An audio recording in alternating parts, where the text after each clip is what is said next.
Good morning. Welcome into Hurrdat Sports Radio, AM 590, ESPN Omaha, ESPN Tri-Cities. We're live on Twitter, Facebook, YouTube. That's DB. I'm Ravi Lulla on the Pillar Exterior stage. What's up, DB? Hi, how are things? We're doing all right. I feel like I'm talking to myself. It's a little loud. Dancing with yourself? Dancing with no, myself. but it was a tremendous morning for music. Yeah? Yeah. You have a nice little mix on the way in? And at home, so it's pretty eclectic. Follow along, if you will. There was a sprinkle, just a sprinkle of Dido. Ooh, okay. Low white flag. We went with Adele. Okay. Rolling in the deep? No. There ain't no gold in this river. Easy on me. Okay. Low Phil Collins. Okay. In the air tonight? Yeah. About 30 seconds of about 4 songs. Okay. I'm guessing Zoe was in control of this one. Nope. I didn't see her until the very end. Yeah. And Casey and JoJo. Okay. Very underappreciated. You big Casey and JoJo guy? Yeah, in the 90s, that was your jam? Yeah. All right. And then we went to a smidge, only about 150 seconds worth of Teddy Swims. Okay, you do love Teddy Swims. Yeah, he did a deal with I don't know, some country dude. Mm-hmm. And it came Jelly Roll? Nope. Okay. No, you know I would know Jelly Roll. Yeah, I know. I can't remember. He did it the other night. And it was on my algorithm. So then I found it. So I played that for a smidge, which was nice. But I struggle sometimes, like when I see a song that I know is like about somebody's. This particular song was about Teddy Swims and his ex and what he went through, and he's singing it with the country guy, and I'm like, it's not the same. Yeah, because the country guy didn't go through it. Yeah, I got you. Yeah, and he did it with Kelly Clarkson, and she ruined it because that's just what she does. I was like, Kelly Clarkson just catching strays out here. Oh no, I'm sorry, but she's such a nice person. Shane's back there laughing. And then I slandering Kelly Clarkson. Sorry, Kelly. And then I closed it out as I pulled in. Yeah, with a little Brian McKnight. Okay. So it's I was all over little the place. 90s R&B. Yeah. I like Teddy though. Yeah, you do like Teddy. You're a big Teddy Swims guy. Yeah. Yeah. Who is that again? That's right. Sear. Mm-hmm. Oh, that figures. Yeah. Sear Right revenge game. Hey, those guys, man, I'm pretty pumped. They want their locker room back. Yeah? Yeah. What do you mean? Man, I kind of walked myself into that one. Yeah, for sure. Did you not think there was going to be a follow-up question to that statement? Yeah. Who's they and who are they getting it back from? You asked me the same question last year. I'm not just going to let you off the hook. See, that's the problem, right? You'd think after some years that I would know that this thing is on and we're not just chopping it up like in my driveway or on the couch or like when you just shooting the breeze. Like when you just let it out that some quarterback's committed that nobody knows is committed. At least he stuck with the commitment. Yeah, that's true. I was a smidge early, but I just was like, ooh, blurt, blurt, blurt, blurt, blurt. I have to be like, yeah, things are trending well for TJ Lateef. Yeah. Whoopsie. Yeah, so sure. You know, just the vibe in the locker room. I don't know. Okay. Yeah. That's convincing. It's convincing. So hypothetically. Oh, Lord. Hypothetically, if you're in Claude, have mercy. If you're in a locker room. And, you know, you start off 5-1, you're having a nice year. But there's some kind of external noise happening. Yeah. And then you go on a 4-game losing streak. And things aren't going as well. Oh, hello. How are things? Maybe you get like I'm trying to like deflect. Maybe This is my attempt at Teflon. maybe you bring in an offensive coordinator last second. What are you talking about? Maybe there's a demotion in the ranks. How exactly do you, just hypothetically, how would you think the temperature of that locker room would be? I mean, it could Hypothetically, it could be like, it's hard, it's cold. sure. And they want a warm locker room again. Don't help him, Shane. They want a warm locker room again. I just think, like, hypothetically, sometimes, like when you're in the midst of something, you don't realize, like it's slipping away from you a little bit. Yeah. Okay. Yeah. And then you hit pause. Yeah. Have a moment to reflect. Yeah. And you're like, hey, let's go back to the. So I got this from DJ. Okay. DJ will tell me, he'll say, hey, press pause. Mhm. And I used to think, I'm like, why is he telling me this like I'm 7? Well, you know what I mean? What? It's awful early for that. So let's just say, like, hypothetically, you press pause, you take a step back, and you're like, okay. You can evaluate. Yeah. Like real time. Yeah, just take a second. And then maybe you want what once was again. Yeah. That's all.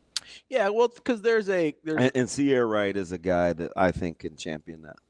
I like Sierra Wright. I do too. A lot. And I didn't think I was going to. Me neither. I don't know if it was the Space Jam thing or whatever, but I was like, how much does this guy like football? I thought he was too Hollywood. Yeah. I was like, how much does this guy like football?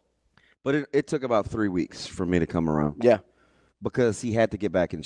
He went through it to get ready. I don't think it was easy for him to get to where he is. And he was patient. Mm-hmm. Because he's playing for a guy that is pretty no nonsense. Yeah, you heard that last night with John Butler. If people listen to Husker Sports Night, there was a lot. Which they should. There was a lot in there. Like, if you want a snapshot into, because now so the new flavor, the new 2-gap of the last 2 weeks is the secondary. Mm-hmm. Right, it's the boogeyman. If you don't keep bringing up John Wick. Sorry, it's the Baba Yaga.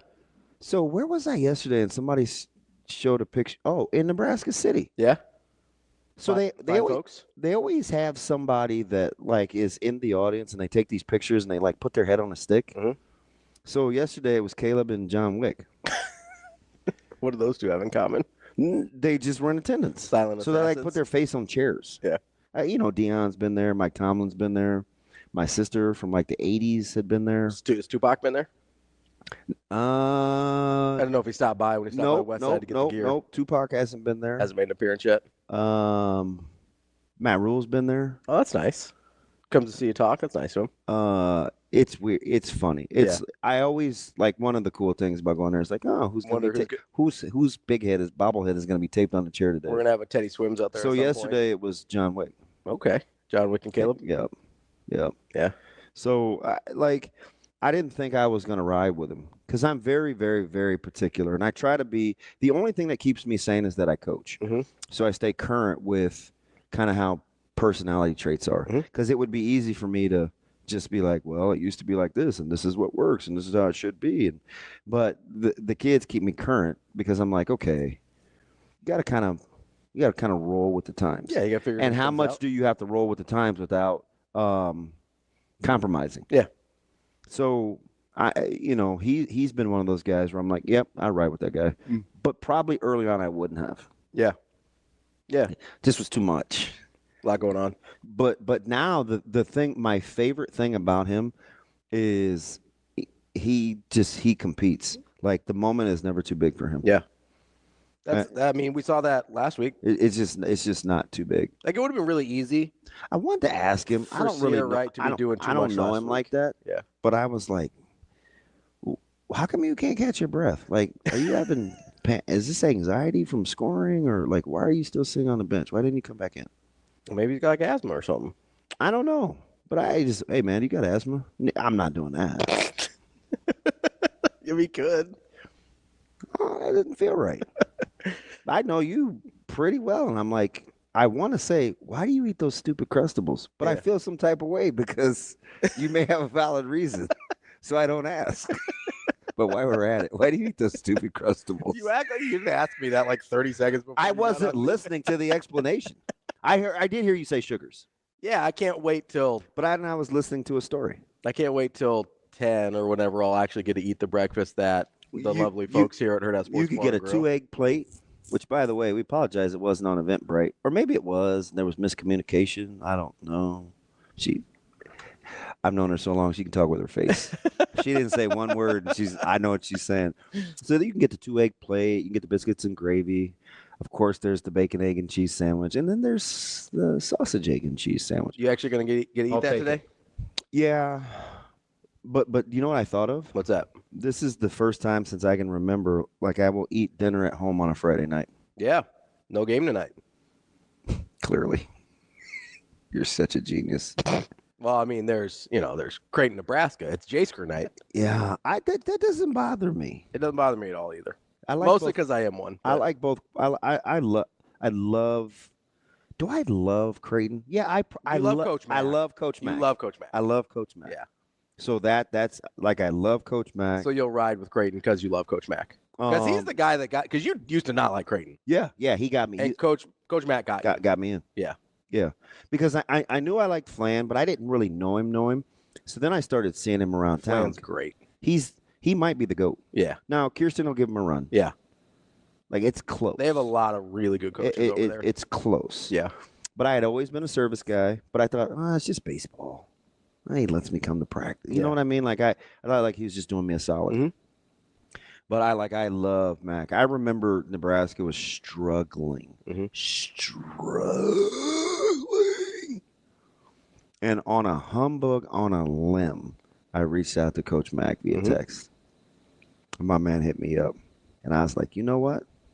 I think I remember this. This was during the Frost era, right? Yep. Yeah, I remember this. Yep. And I was like, friends to the end, Heidi ho. Ha, ha, ha. You're like, you made a mistake. Now we're in. No, he just was so cool. And then, lots of things have happened since then. Mm-hmm. But, AC's been a good bridge. Yeah. Adam, who well, and Coach Mack's been generous with us with his time. And so we don't take advantage as much as we right. probably should. I probably should. Yeah. Probably should. But I mean, same thing with Coach Rule, to be fair. Yeah. He Coach Rule is. Did you listen to his presser yesterday? Oh yeah. Coach Rule's not messing around. No. So it was funny. I was talking to one of the guys in the media, and he is of influence. Mm-hmm. And he said, I wish Coach Rule would have been like this from the beginning. And I thought about that. I'm walking out to practice, so I'm reading. Mm-hmm. And I'm kind of processing I'm not walking out to practice, I'm walking in the building. And I'm thinking, do we want that? Do you want the Coach Rule that you heard yesterday? Would you have wanted him from the beginning? I'd like to know what people think the main differences are. So he's coming across now as less tolerant. Mm. You know what? I should have asked for clarity. Because I should have asked for. Now he did kind of explain, and I don't want to read this verbatim, but sure. So I think I think maybe his tone has changed. Okay, so I'll say this. Okay. I think I can say this because I'm not saying his name. Yeah. I'm just saying what he said. Mm-hmm. Please forgive me if you're going to be mad. No, because this is between me and him. But I do think this is an important sentiment because it's exactly how I feel. Okay. And you know this because I talk to you all the time. Mm-hmm. I wish they had been a little bit tougher on Dylan. At least propositioned a red shirt. Maybe signed a transfer, do something and said, hey, Dylan, it would have been tough at Georgia. It can't be easy here. Mm. And I sat in my car. Matter of fact, one of my coaches was going to a dentist appointment early, and I wanted to go early so I could talk to him. And I kept honking at him, and he wouldn't roll down his window. So I was like, man, that's why I hate this dude. And he just drove off. But when he came back to practice, I was like, hey, man, why didn't you stop and wait for me? He was like, I had to go to the dentist. I was like, oh, you're off the hook. Because in my head, I was like, totally beating you up, like for the last 88 minutes. I was like whooping you in my head. But anyway, like that's how I feel. And then he said a couple of other things about the tone that he's setting. Mm-hmm. And I can't stress enough, L3, that I just think Holgerson is a breath of fresh air emotionally, even though Dana will rev high on emotion. It's just not everybody else's. Well, I mean, that could be. Holgerson right now is the guy that they can look at and say, oh, man, what he said. Did you, like, he just kind of low-key slid in. Dana's putting a lot of pressure on guys. Right? Like, see, that's a good thing. Yeah, 100%. And as you got to find out what's in there. That goes back to my locker room comment. Got to find out what's in there. Because a month ago, I said it. I think I felt like on the comeback, like on the flip side, going back to it, I was like, maybe I was a little harsh. Where I said, you need to put things in through the colander, the sifter, whatever you people call it. Give that thing a shake and eat what's left. See what's left. That's exactly how I feel. So that's what I'm championing right now. Because I think cream will ultimately rise. And the little part that you have to skim off and blot with a paper towel and use the little spoon thing and discard, you don't want to eat that anyway. Yeah. Get rid of the skimmers. Right? And I'm not necessarily anti-player because I almost never am.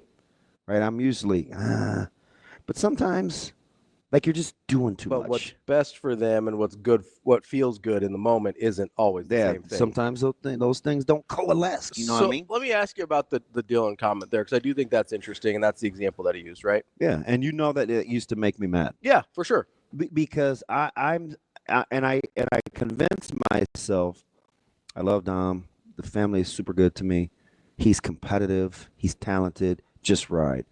But then there's this other part of me, like the 80%er, that's like, man, I played with some real dogs, and nobody ever let them run the show. Everything was like earned. You know, that's what Game Dog couldn't understand when I said about T. Fraze and or LP or Wiegert or Ed Stewart or even Trev. Like, even people tell Trev, like, man, STFU, go sit down somewhere, right? He had a Perella. Yeah. Right? Perella had a Rainmakers. You know, Neil Smith had a Lawrence Pete. Like, everybody kind of you need those guys because what's my ultimate fear? Partly it's because of my failures, right? You never, ever, ever want to fully be turned over to yourself. Always have some checks and balances. Same thing I said about Roll when he first got here. Corrupts, absolutely. It's the same thing I said about Roll. He's so dynamic and charismatic as a leader. Really easy to give him everything. Everything he wants. And you hope he's good enough to handle it. And I'm like, that's a lot of pressure on that guy. I said it from day one. Yeah. I could just tell as an orator. I'm like, it's going to be really easy to give this dude everything he wants. Right? And when he let me know that the hardest thing about this job was going to be to keep his staff from thinking this is Disneyland, I knew I was like, that's going to be his greatest challenge. Because he identified it early. Whereas Dana Holgerson could be standing in the middle of the teacup ride and still not think he's at Disneyland. By the way, I'm getting ready to start that series. I don't think Dana Holgerson thinks Disneyland is Disneyland. No, he is. I like him. Yeah. Good balance. So I don't know if it's going to work or not. I just know they need his temperament. Yeah, the dynamics are right. They need his temperament. So here's the thing I would say. They've got a brilliant speaker. Yeah. Feel free to have a guy that's a little rough and crude around the edges. Yeah. He's a little mix and match, right? A little nasty. Yeah. Let me ask you about the Dylan thing, though, because I do think that's an interesting point. Why? Because I wonder a couple things. Number one, do you think if we believe what they tell us about Heinrich Harburg, it explains not bringing in a transfer more? Would you like to be more specific with the example? So, you're supposed to say glad you asked. I'm glad you asked, DB. So I don't really believe that. Shane, do you believe that? Your friend asked about why they didn't bring in a transfer, right? Like, hey, put a little pressure on him. I don't know if I would call it my friend. The person that texted you. Yes. So my question is, if they offense if we're friends. They look at Heinrich Harburg and they're like, okay, that's the guy that started 8 games for us last year, won 5 of them. This is the guy that we see getting better all the time.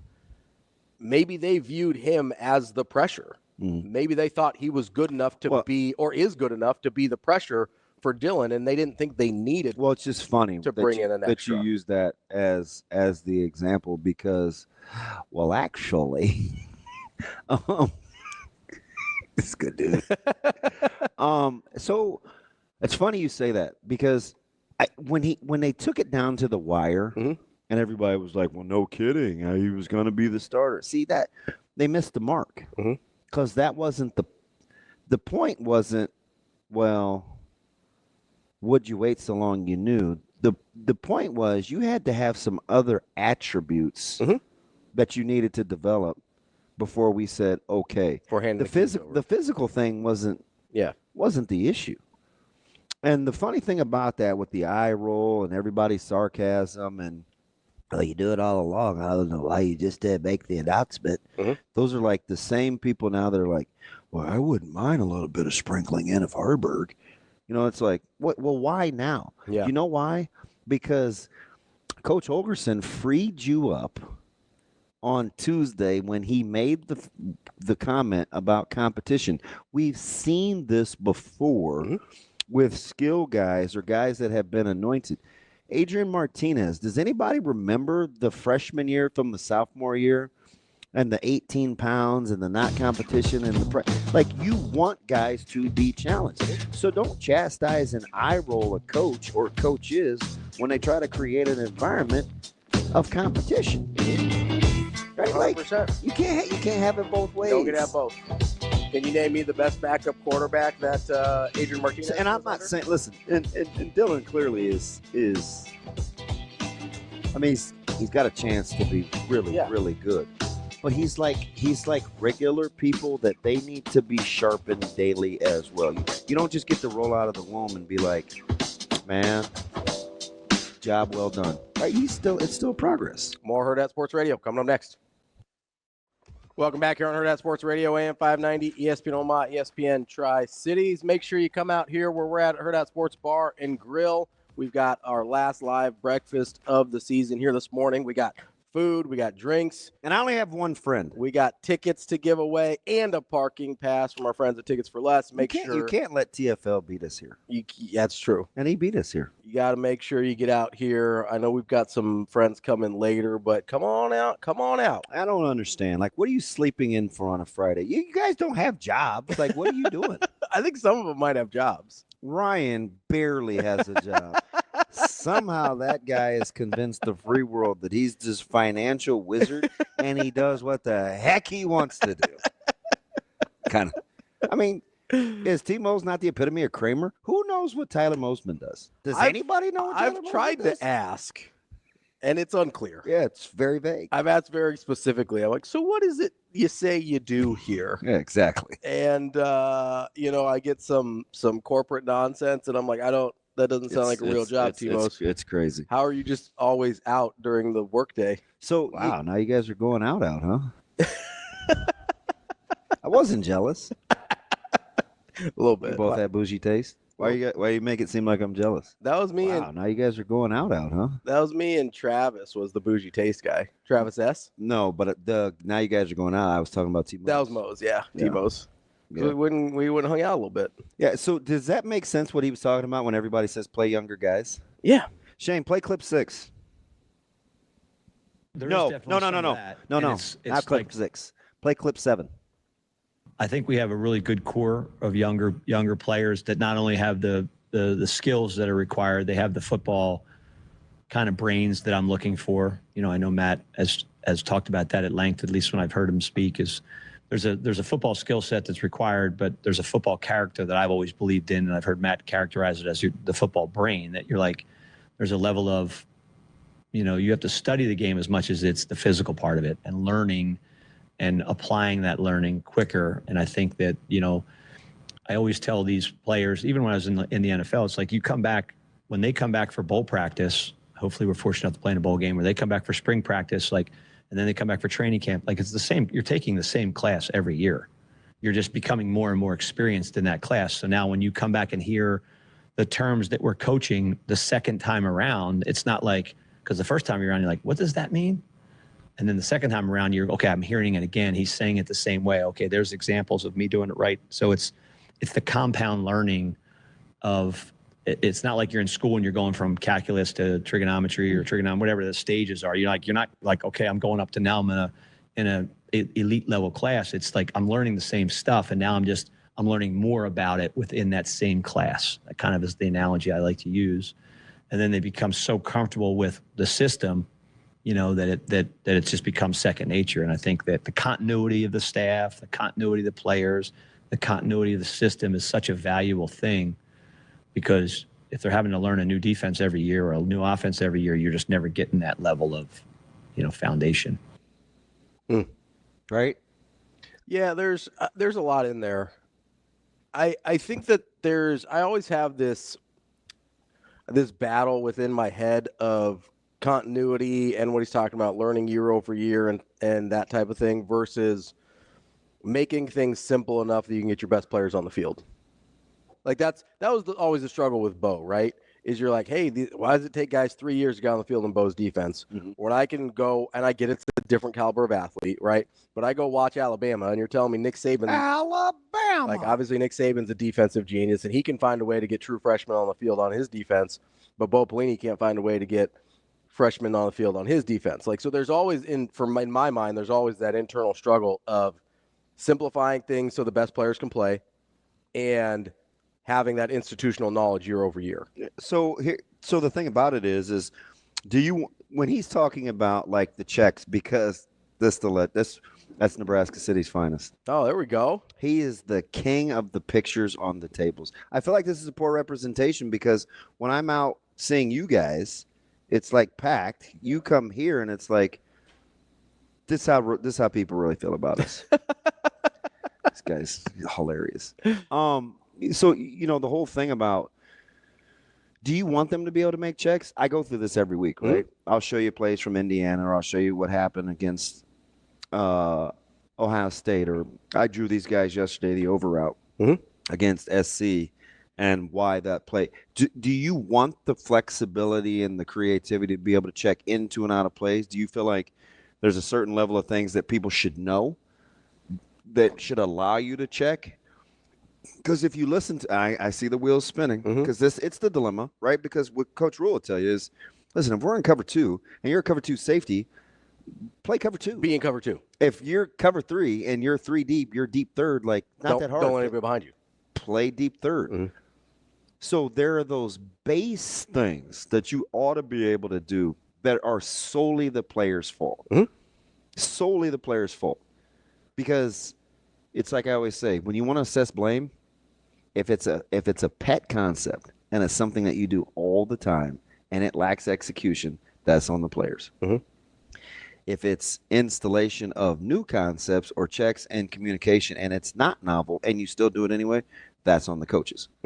Right? So what should you be able to run where you say, nah, come on, man. Like, are you guys really going to blow cover 3? Again? So I think that's where people want to see the young guys, is because it's like, okay, if the old guy can't figure out the pet stuff, the basic stuff, the base stuff, the cover 2 or cover 3, then there's got to be a young guy that is going to play cover 2 when you ask him to play cover 2. I think that's where people, because if you're playing an older guy and you're like, I'm playing the older guy because I want to have the flexibility to have some checks, right? Yeah. But the guy that can do the checks can't do the basic thing, then what good are the checks? Yes. That I think is the struggle, right? Because it's like, okay, he didn't mess up a check. He's not talking about, Coach Rule at least is not talking about guys messing up checks. He's talking about them messing up the thing, right? The basic thing, the cover 2, the cover 3. Like that's your pet play, your bread and butter, whatever you want to call it. So he's not talking about, we tried to check into something and there was a miscommunication and whatever. He's like, hey, just play the defense we're in. So that's where I hear, hey, if this guy can't play the base defense that we're in, that we're trying to beat in, then just go find me a young guy that will. So we don't have the clip. I'm going to see if Sasha can find it. He makes those comparisons with young and old secondary. But if you're a fan and you see something happen and then it happens again, or they do things over and over again, do you want to know why? Yes. Okay, so that's why you have to have the ability to check into and check out of. Because what you don't want to do is, it's no different in sports, right? It's like if you keep getting beat with pin downs and flare screens, or you want to play drop coverage and guys are hitting mid-range shots on you, and you want to say, we talk about this with Creighton all the time, right? Drop coverage. If you're willing to give up those mid-range jump shots, those pull-ups, those elbow jumpers, and you're like, oh, hey, you know what? You're just going to have to beat us doing that. And fans at some point will say, oh, my gosh, Team X is making those mid-range shots. Can we do something different? Where are you in those situations? Because that's how you decide. For sure. How much you want to get into and out of coverages, because everybody's down on the secondary. So now. Here's the analogy in that situation, though, is if Creighton's playing a drop coverage, but instead of being in drop coverage, they're late and the guy gets all the way to the hoop, then what good is being able to switch out of drop coverage? Because that's what's happening. So you're fast-forwarding to the end result. Well, I'm fast-forwarding to if you're not in place, then the original coverage doesn't matter, and the ability to check out of the original coverage doesn't matter. I'm listening. We've got our guy, Cam Lenhart, somebody who knows a little bit about football and defense from Bennington, coming up next. Wrapping up hour number 1 here on Hurrdat Sports Radio, AM 590, ESPN Omaha, ESPN Tri-Cities. We're live on Twitter, Facebook, YouTube, and at Hurrdat Sports Bar and Grill. Make sure you come out and join us today. Coach Cam Lenhart from Bennington is joining us on the phone. He's playing for yet another state championship. Coach, how you doing? I'm doing well. How are you guys? Coach, I just get the feeling that that's not going to get old, right? My partner doesn't understand how hard it is. He's like, playing for yet another. Like, you just roll out of the rack and you play for state champions. No, I went to Miller North. I understand. Oh, wow.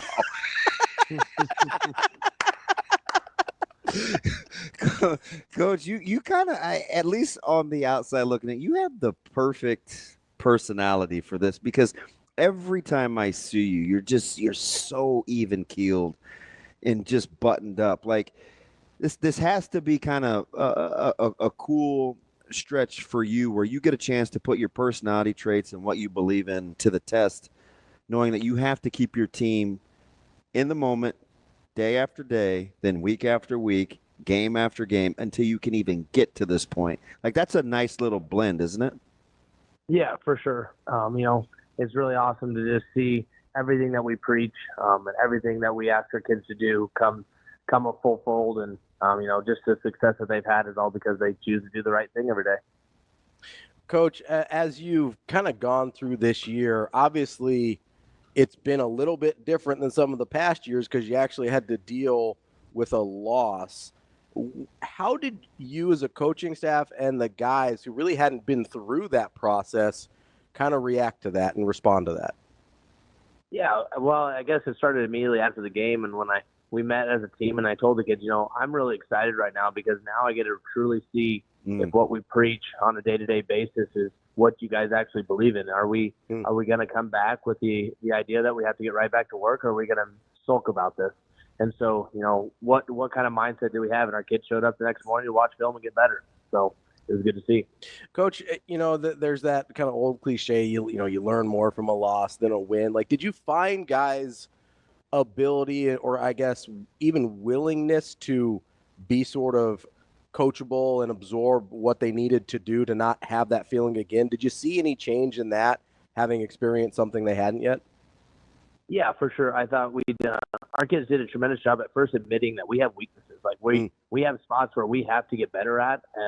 And it comes down to, are we going to make the choice in practice to do that? And so I was really impressed by how many seniors stood up and said, here's what I did wrong.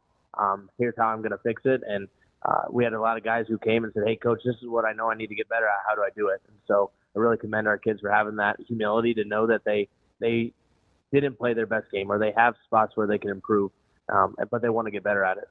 Coach, you coach. This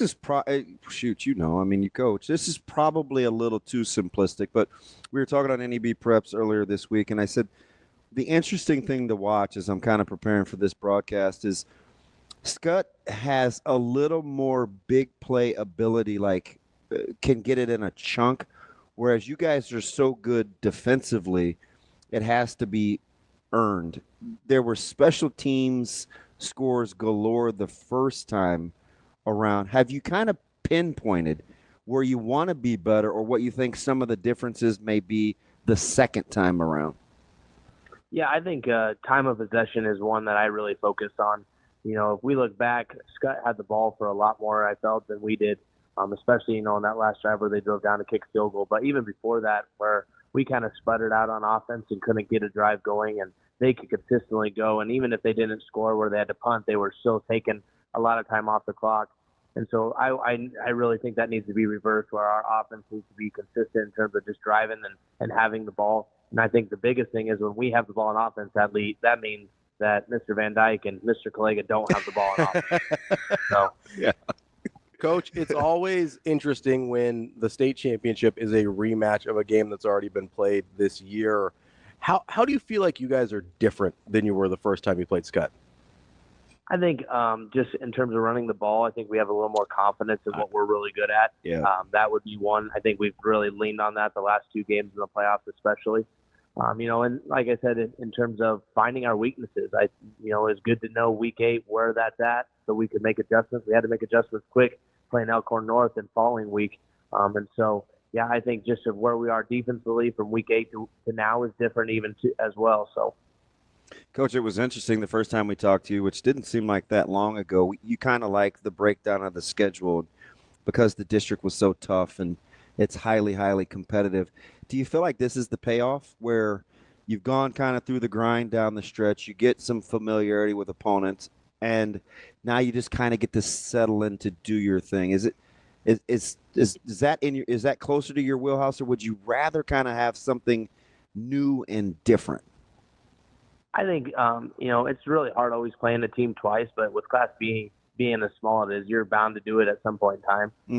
So I think where that benefits you is now, how do you get creative enough and how do you make sure that you don't do the same thing over? Because every coach is good in Class B, in my opinion, and they're going to game plan and try to stop how it happened the first time. So where do you find differences? Where do you come up with something new that maybe is a different wrinkle or just something different that the coaches haven't seen that gives you an advantage that second time around? Coach, as you get into the game, I always like to wonder the few things you'll be looking for as early indicators that your guys are kind of in the right place early to give yourself a chance. Yeah, I'd say making sure that we get that run big game going right off the bat with the offense. Having Kyler be able to come over on the offensive side has been a big thing for us, and I'm assuming we'll continue to do that with him and Goots. That's kind of a nice 1-2 punch.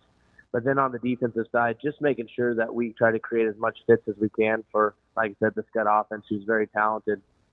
We have some things that we think they can help us, but at the end of the day, we have to execute those things. And so making sure that we get the run game going and try to execute those adjustments will be big. Yeah, it was interesting to watch the last week and a half. We kind of took a step back, Padilla and Sautter and I, and we're thinking, oh my gosh, with Lortzen carrying the ball 20 sometimes down the stretch is kind of a hammer. And you mentioned that combination. How I get it. Fantastic wrestler, tremendous elite physical fitness.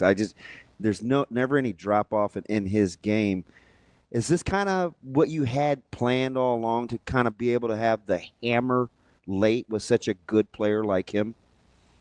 Yeah, I don't know if it was something that we had naturally planned. I really believe in our one side of the ball philosophy. But at the same time, when you have a kid as special as Kyler and he has the ability to do things with minimal practice and it can still be really efficient, I think it's crazy not to have it in, at least in when you need the opportunity like we had to have come last Friday with Elkhorn North, that you don't pull the trigger and go. Is this? I hesitate just to ask the question. This is probably more for selfishly, Coach, for game prep. But you've got tremendous players on all three levels, right? I'm looking at Jansen and KL and Bovee, who's really underappreciated. Is it safe to say that Kyle is kind of the reason you guys can do what you do defensively, given his versatility? Even though you've got a ton of good players, he totally seems like the anchor that you drop in the water when you want to steady that ship. Yeah, I would agree with that. We're able to do a lot of things differently than maybe I would do if Kyler wasn't in the game, just because we have that confidence that he can take care of his side. So no doubt about it. We definitely make adjustments knowing that he can do certain things that maybe other outside linebackers can't. Yeah, I appreciate that too, full disclosure, because when we're trying to come up with guys to feature in the open, it's like, man, there's a lot of good guys. But I think you helped me land the plane, man. So I appreciate your authenticity, Coach. I really do. Coach, I got to ask one last thing here for me before we get out of here. I know that you were in the semifinals, just kind of this meat grinder fist fight game with Elkhorn North. Do you like having that type of game and then, just a couple extra days off to get you ready for that state championship? Yeah, I mean, if I'm being flat out honest, I want to win big every time. Those close games, I love it. Finally, a coach that tells me the truth. Yeah, those close games are a lot of fun, but I'm more. I'll take a big win every time. But do I think that it helped us? Oh, of course. Our kids had to make plays when the time matters. Everyone says that a game always comes down to 5 or 6 plays. You don't know which ones they are, but you got to make them when they happen. And I just think our kids did that. We had some big plays that went in our favor, and so knowing that our kids can make those big plays in big games just gives me that confidence that when we go to play one more big game, that they'll make them again. Amazing communities, amazing staff. Two good ones it'll come to a head on Tuesday. I'm pumped, but not nearly as excited as I know you are, Coach. Wishing you the best. Thank you so much. Thank you guys for this. That's Cam Lenhart, Bennington football head coach, and finally the first honest coach I've ever met. He's great. I want to win by 100. It's like you're doing prep and you look at kind of what they do. Mm-hmm. And it's like, wow, I like this guy. I like this guy. I like this guy. And, you want to do the community justice. I think you got to start with Lordson. He is. Yeah. God, is he good. That's and I'm biased, right? Because he's a wrestler. You love your wrestlers. That's fine. Yes, I do. No, that's a great matchup. That's the matchup everybody wanted in that class. You get the rematch of the upset earlier this year. I don't know how much of an upset you can call it. Yeah, and it's the offenses are polar opposites. You got the explosiveness of Skutt and Bennington will grind you. And Skutt's even kind of polar opposite than what they were last year in terms of offensively. So that'll be a super fun game. That's on Tuesday, the Class B game with the Class C games as well on Tuesday down in Lincoln. So we appreciate Coach Lenhart joining us there. Joining us next will be Tim Verghese. I know it's a lot of your guys' favorite guests. He's coming up next on Hurrdat Sports Radio. Kicking off hour number 2 here on Hurrdat Sports Radio, AM 590, ESPN Omaha, ESPN Tri-Cities. That's DB. I'm Ravi Lulla here on the Pillar Exterior stage. You can join us down here for breakfast this morning as well. Get on down. Joining us now. Smells delicious. It does smell really good. Joining us now is our guy, Tim Verghese from inside Nebraska. What's going on, Tim? Hey, not too much. How about you guys? TV, just trying to make it, man. We're getting ready for this Goliath known as Millard South and the mini Goliath known as the Wisconsin Badgers. So, my personality. It has been I'm trying to find some distractions. It's hard to come. And the Steelers took it on the chin last night, but at least I expected that, so that was okay. Stinky line. I told you. Stinky line. I told you. You did. Browns, lock it up. Nobody told me that Creed was playing for the Browns, though, because then, they were there pregame. Otherwise, I never would have bet on the Steelers. So, Tim, are you buying the Jameis Winston being a caricature of himself, but everybody, all in on him now? This is weird. Yeah, it's eating snow last night. I think he's just kind of embraced the character at this point. He is a character. He's not a individual anymore. So you think he's enough? Is he enough to save Stefanski's job? I don't know. I think a lot of that I think there's a lot that has to change up there. They've put themselves in the situation they're in, which is the tough part. There's no blaming anybody. There's no one to point the finger. It's this is the quarterback you wanted. You hand selected him. You paid him this contract. He hasn't played well, and now he's hurt, and you have to eat that money. And nothing around it is working either. And I do think that defense is good, but Stefanski's an offensive guy, and if the offense isn't working, I always say this about coaches where, if it's a non-CEO type, if the position you're in charge of of running or you were brought in for, like Brandon Staley with the Chargers. If the position you're running isn't worth its salt, then like what are we doing anymore? Like why are you still there? Hard to justify when Bo Pelini's giving up 70 a game. Hey! Why are you just bringing as up an old stuff? example, I think it was only 62. It's fine. But Tim, as we head into this weekend, I know we're getting closer and closer to signing day here. I know this is obviously last home game for Nebraska, so it's kind of a big push here. We talked last week about some potential flips. How are you looking at this last, what are we at, 2 weeks now before signing day? Yeah, I think this last visit weekend is crucial. Like I just put up the visit preview for guys that are expected in town, and I could still see a name or two being added potentially, just depending on who actually shows up tomorrow. At the same time, I think some names on the list right now might not show up. We're talking flips. Aiden Manitai, the safety from Hawaii. Nebraska's hoping to have him in town either starting today or tomorrow for the weekend. But Cal's making a push because Cal's trying to keep their class together. So it's kind of like a wait and see type thing with him of does he actually make it into town? Cal has a pretty legit quarterback of their own in the 2025 class. They're trying to hold on to with Oregon and Georgia pushing. They've got him coming into town. He's from Hawaii. Aiden actually just beat his team in the playoffs. And so, there's a chance Aiden just goes with, a guy from the island back to the school he's committed to rather than Nebraska. So that's one to keep an eye on this weekend. The other one's Jeremiah Jones. Nebraska's hoping to get him back in town this weekend as they're battling Mizzou for his commitment. Mizzou has made a big push there this fall. They've had him on campus 3 times over the last few weeks, or the last few months, actually. They had him at the end of July. They brought him in for an unofficial visit in like September. They had him on an official visit earlier this month. So Mizzou's the school to watch there. They're the ones that they feel confident on there that they're going to pull off the flip. But Nebraska's supposed to bring him into town this weekend. Again, but what we're hearing is Mizzou's going to try and prevent that from happening. And so if he doesn't make it into town, I think writing's on the wall. He's going to end up at Mizzou. But if he makes it into town, I think Nebraska's got a real good shot of potentially calming that water and holding on to his commitment.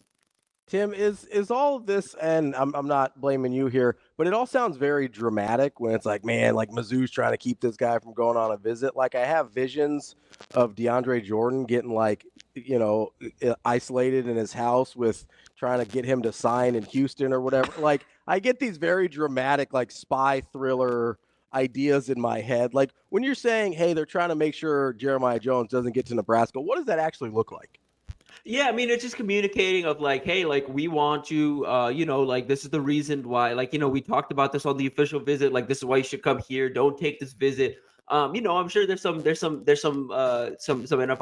benefits involved too of some like, hey, don't take the visit.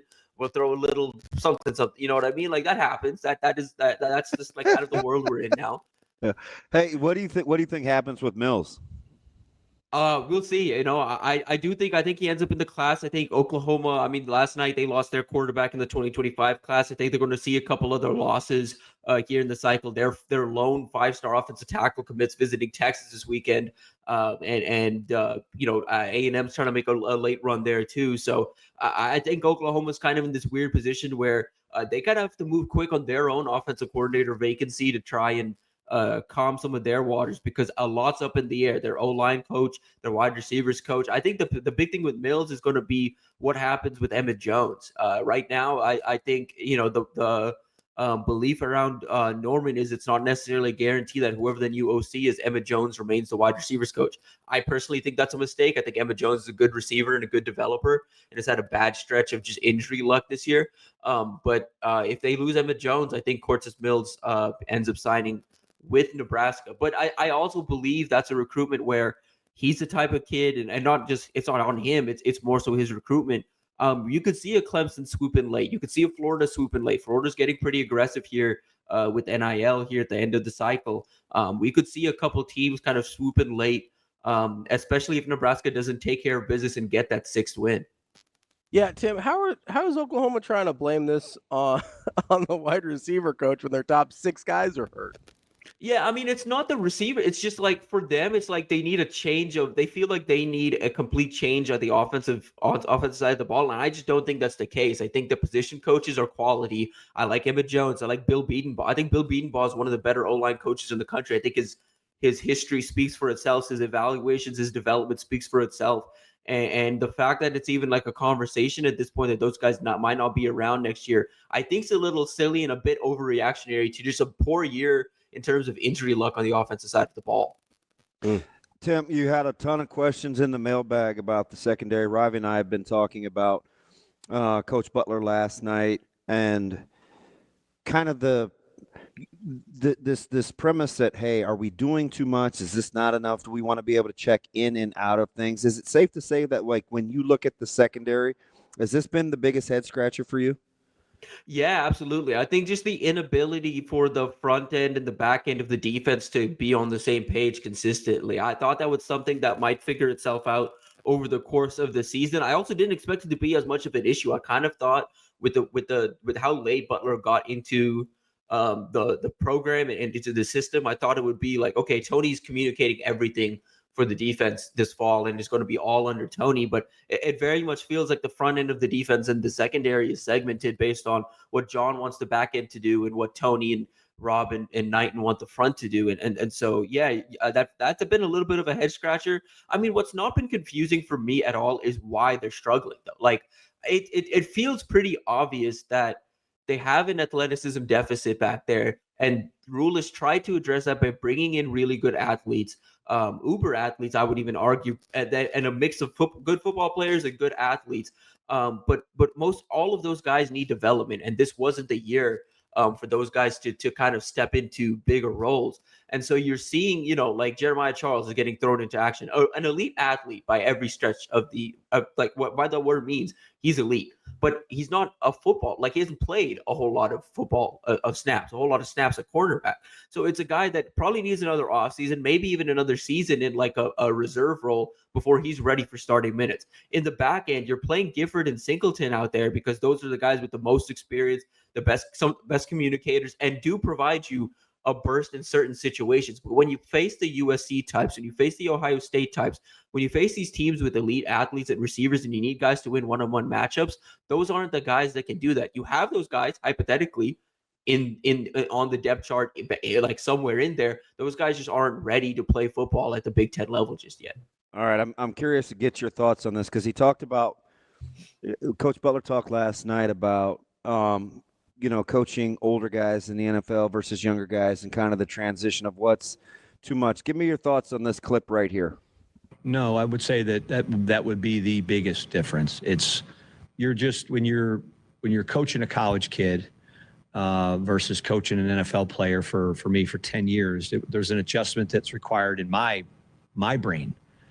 Just there's certain things that they're capable of at this level and there's certain expectations that I'm not saying you lower the expectations, but they just are not as experienced. And when you're coaching a 32-year-old Micah Hyde versus a 18-year-old Caleb Benning, that's 14-year difference in not only life experience, but football experience. So you just have to understand. And I've had some good conversations with Matt about that. Matt's been great. And he's like, hey, John, you got to readjust your eyes a little bit and understand that, don't ever lower your expectations, but there's a certain level of, development that you've just got to keep focusing on and take the small victories, because I think we have a good core group of young players that now that I've been here, what has it been 4 months, I see the development now where initially I was like, oh, okay, we got a long way to go. Yeah. So obviously that piques my interest because I'm like, yeah, like that.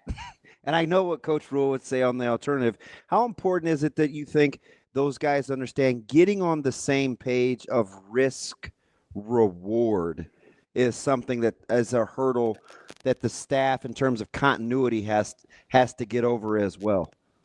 Yeah, I mean, I agree, but that's the statement overall of just like, hey, as a coach and going from the NFL down to college, you do have to kind of shrink things down a little bit. I mean, there's an element too of and Damon, I'm sure you can speak to this too, of like cornerbacks at this age, like kind of are going for the big play rather than the safe play. And you saw it with, I think, again, a good example, Malcolm Hartzog last week. Again, like that's a busted assignment, and he was kind of put in a bad position. But when you're in that position, sing towards the receiver and then high point the ball. Don't do it in such a case where you're jumping up or like again, it's more of that case of like as a young DB, there are times where you see guys kind of get greedy and try to jump routes, and it's like you're saying, that high risk, high reward. They try to jump routes, and if they miss it, it's a wide open touchdown, or it's a busted coverage. I just think, I think it's going to take some time. But I mean, I'm of the belief, I was talking to Steve about this week. I'm of the belief that I think the secondary is going to look a lot better by the end of this spring than it does right now, just because I think a full offseason with Butler, getting his verbiage in there, getting his coaching tools in there, is really going to help the secondary out a lot. And I think they're going to be aggressive in the portal about getting some difference makers in the back end too. We're talking with Tim Verghese from Inside Nebraska. Tim, when you hear Coach Rule say, hey, when we're playing cover 2, we just need our guy to make sure he's playing cover 2. When we're playing cover 3, we need to make sure he's not getting beat deep, because that's his job as the deep cover on that one. Like, when you hear that, to me it sounds like, hey, the guys we have in there are not doing the basic things. And I guess my question is, in your mind, what value is the experienced guys if they're not doing the basic things? Yeah, I mean, that's a good point. And it's like, that's the thing. It's like, it's been, for the most part, they've been playing the right assignment. It's just they have a handful of busted coverages, and those are some of the big gashing plays that hurt Nebraska last Saturday, and it's hurt Nebraska across the course of the season. I mean, you look at the Tommy Hill stats of just like when he's been thrown at this year, and it's like, that guy's been injured, and you can question why has he been out there and why they keep trotting him out there when he's been injured as much as he has. But you're not wrong. Like, again, I do believe at a certain extent, it's like guys got to make plays. But then you see, hey, they put Jeremiah Charles out there against UCLA. That first drive, he's the one that's getting picked on the entire first drive. So it's not like the guys behind them are necessarily ready just yet. I think they will be. I just think they're just young. So on a national level, TV level of surprise with what Bryce Underwood decided, and does Juju going to Colorado give you any kind of inkling on the national level of what either one of those schools, Colorado or Michigan, will be capable of as they finish the tail end of this recruiting cycle? Yeah, I mean, Bryce is massive, obviously, and I think a lot's been talked about with the NIL situation there. It's like, LSU didn't necessarily put up a competitive offer back up, but this from people I've talked to doesn't sound like it came down solely to NIL. I think Bryce is a smart kid. I think he has an idea of what they're doing there, and Bryce is, in my opinion, one of the better high school the top 2 in this class, specifically him and Tavian St. Clair, are 2 of the better quarterbacks we've seen in a couple of cycles, and that includes Dylan. Like, I think Bryce is one of the better guys we've seen. I think, like, I'm going to say Trevor Lawrence, but I think it's a guy sooner than that. But Bryce is the best we've seen in a good bit, and I think he's a guy that's going to step in and have those reins pretty early, just because his dual threat ability, his control in the pocket, and the athletic upside with him. I think the sky's the limit for him, and I do think that Michigan team, it just really depends on how they continue to build, because they lose a lot off that defense. You lose Colston Loveland. I think they're going to get aggressive here in the portal and in the end of this high school cycle, and trying to replenish some of that talent. They've got good depth. It's just the top end of that talent isn't what it used to be. So I'm curious to see how they surround Bryce. Juju on that end, I mean, man, just like credit to Dion and credit to that staff for what they've done this year, because I didn't see this. I kind of thought this was going to be a year where they do what they did last year, maybe show a little improvement. I thought there was a chance they make a bowl game. I didn't expect this, where they have a chance to win the conference and make the playoff. But yeah, it sounds like Dion's staying around. He's got a good group of weapons coming in. I wonder about the long-term tenability of that situation. Like, you look at what happened to Florida State this year. I kind of think Colorado's in for one of those years, if not this year, next year, or if not next year, the year after, just because at some point you do lose so much. You have so much turnover and you lose so much, where it's like next year you're losing Shedeur, Travis, and a whole bunch off that defense. Like, I think they're in for a bit of a regression at some point, but I mean, the way they're keeping the train on the tracks is really impressive. Like landing Juju, that's no small feat. And I know there was a lot of like, hey, this feels like something that was ultimately coming. But Indiana made a big push. USC did fight to keep him in the class. And Juju took this process very seriously. He wouldn't have committed if he didn't think, one, that Dion was sticking around, or two, that Dion didn't have a plan for him. Hey, let me ask you something. I was going to transition to Wisconsin real quick, but let me take advantage of your recruiting eye. When you look at what Nebraska's got in the class, you and I talked last week about, because I have an affinity for Dvorak and kind of what he's been able to do, and this will be the first time, I think, in his tenure with guys like Shavers and McGahee, and he's got Muberry, Jones, and Merritt in this class. When you look at those three guys in this 2025 class, how do you kind of slot them in terms of maybe not top to bottom, but skill sets as you see them working their way into the second level at Nebraska? Yeah, it's interesting because, like, I think Christian Jones is a future, like, the strong side backer, maybe even the jack. Like, I think he's a guy that can play jack or play strong side. I think Dawson is a guy that's probably going to play weak side, with every now and then have an opportunity to kind of creep up and blitz. Pierce, I don't know where you put Pierce. I wouldn't lie to you. Like, that's one where I think some of his better skills. He's got the length to play jack, but he's not, like, the pass rush skills aren't on tape like they are with Christian Jones and Dawson Merritt. Dawson, we've seen him brush the passer. With me, it's just like, hey, he's 6'2", about 210 pounds. Like, I think he's going to be limited size wise. So I think he's a guy that's better out in space. And I think, he's best at weak side backer. I think Christian's best at strong side, but has some pass rush ability. We've seen him play for y'all at outside linebacker. I think he can do some of that jack stuff. Pierce, I think, is best at weak side as well, but I wouldn't be surprised if they rotate him a bit around and use him like they use Javen. Because his frame is the biggest, or yes, I think the frame and also his ability to kind of like float in coverage. I think he does a really, really good job of sinking in coverage, and he's really natural, kind of passing things along. I noticed that in 7-on-7, and noticed it again this season. Like, he's just really natural in coverage. Pierce is probably too big to stay at safety long term, but like, how much of an advantage is having somebody that is that good in coverage and kind of has that safety background? I mean, is that, are we looking like sort of like a John Bullock situation there, where he's got some of those cover skills coming from safety? Different frames. Yeah, different body types. Yeah, different frames, and I think what they're going to be asked to do is going to be different, if y'all agree. Like, I think in the Big Ten, I think you have Pierce on tight ends and running backs, and you have Bullock on like slot receivers and running backs. Let me ask you something here. Of the three things that I'm kind of pulling away from Wisconsin getting ready for tomorrow, they don't give up sacks, so getting after the passer will be something. They have been a little leaky stopping the run. That's another component.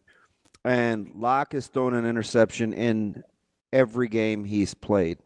Of those three things, those three indicators, which one do you think will be the most determinant of the outcome tomorrow? I think the running game. I think if Nebraska can get that going, I think they'll have an opportunity, because I think tomorrow is the type of day where you force them to crowd the box and you try to win some one-on-one matchups, because you're going to have those opportunities. Unlike USC, I think you have an athletic advantage on the perimeter with some one-on-one matchups. And I think if this staff is who they say they are, and I think it's an opportunity for Dana Holgorsen to kind of encourage the fan base that this is an offense that can run the ball, that he's going to be willing to run the ball. I think Wisconsin, like you're saying, they are leaky, and I think Nebraska, if they're healthy, has the capability to kind of run the ball on them. I think that's the most important thing tomorrow. I do think pressure. We saw that against USC too. I think Nebraska is going to be able to get pressure on Locke. Will they be able to get home? Pretty good against in pass pro. For sure, and that's the thing. They may be able to to pressure him and force some quick throws. I don't know if they get home at all. Like, I'll say this: I wouldn't be surprised if Nebraska finishes the day with 0 sacks. Like you said, Wisconsin's O-line's done a good job. I just think Nebraska tomorrow, I think their wins and their plays behind the line of scrimmage are going to have to come in the run game. That's our guy, Tim Verghese, inside Nebraska. Tim, we appreciate it as always. Have a good weekend. Always good stuff. Sir, you too. We'll be back with more Hurrdat Sports Radio coming up next. We are back here on Hurrdat Sports Radio about halfway through the show. That's DBM Ravi Lulla. We're live here at Hurrdat Sports Bar and Grill, where you can still come down not only to have some great breakfast, but you still have a chance to win some tickets and a parking pass to the Wisconsin game tomorrow. Make sure you come down and hang out with our friends from Tickets for Less and get a little breakfast. Maybe say hi to DB. He's feeling very personable this morning. I don't know about that. You don't have a game today, so you're not as wound up. No. Sometimes you're a little tightly wound on game day. I know. Yesterday was not a great day. Yeah, So I'm just kind of like tapering. kind of even keel. Yeah. Yeah, Steady Eddie. trying to get that thing right. And say no. I'm trying. I gotta take my mom back her car. Yeah. Yeah, she's got an 11 o'clock appointment, so it like puts me under the gun. Well, I mean, you got to take care of D. What are we doing? Well, gotta put a little gas in there, get it washed, get it back to her. No, I wanted to kind of return to what we were talking about with Nebraska and Wisconsin here, because I'm sitting here and I'm listening to Coach Rule yesterday, and I'm sitting here and I'm listening to Coach. Very, very brief, lot brevity yesterday from Coach. Nice Rule. little 8-minute, little Yeah. nice. Although the Thursday ones are usually shorter than the Mondays. The Mondays are usually our long, extemporaneous Matt Rule.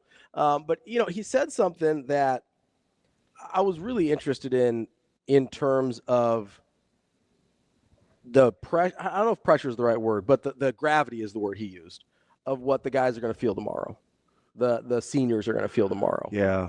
Obviously, that's something you've been through in a very different circumstances, but you still had a pressure on you guys because of what was still on the table in terms of your goals for the season. I'm terrible to ask.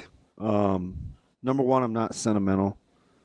Number two, like I was a captain, so I didn't have to wait in line. Mm-hmm. I got in and out, so I didn't have the anxiety.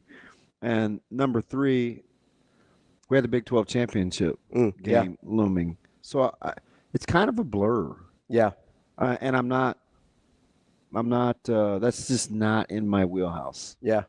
To talk about the magnitude of those guys and what they'll be going through tomorrow. But I do think, I do think for these guys, it's going to be more important than it normally would because so much has been made of it. Yeah. Right? It's like we spoke this into existence about what they've been through and these guys coming back and what it means and, the relationship with the fan base and kind of what they've been through and being the core of starting something special and kind of being on the ground floor. And so. And that's something that Coach Rule and them have kind of put on themselves about being the group that breaks through. Right. So, like, it will be interesting tomorrow. That's for sure. And you got, 30 guys? Yeah, I think he said 30 are walking through. And we'll see what happens with. Some of them could come back, but.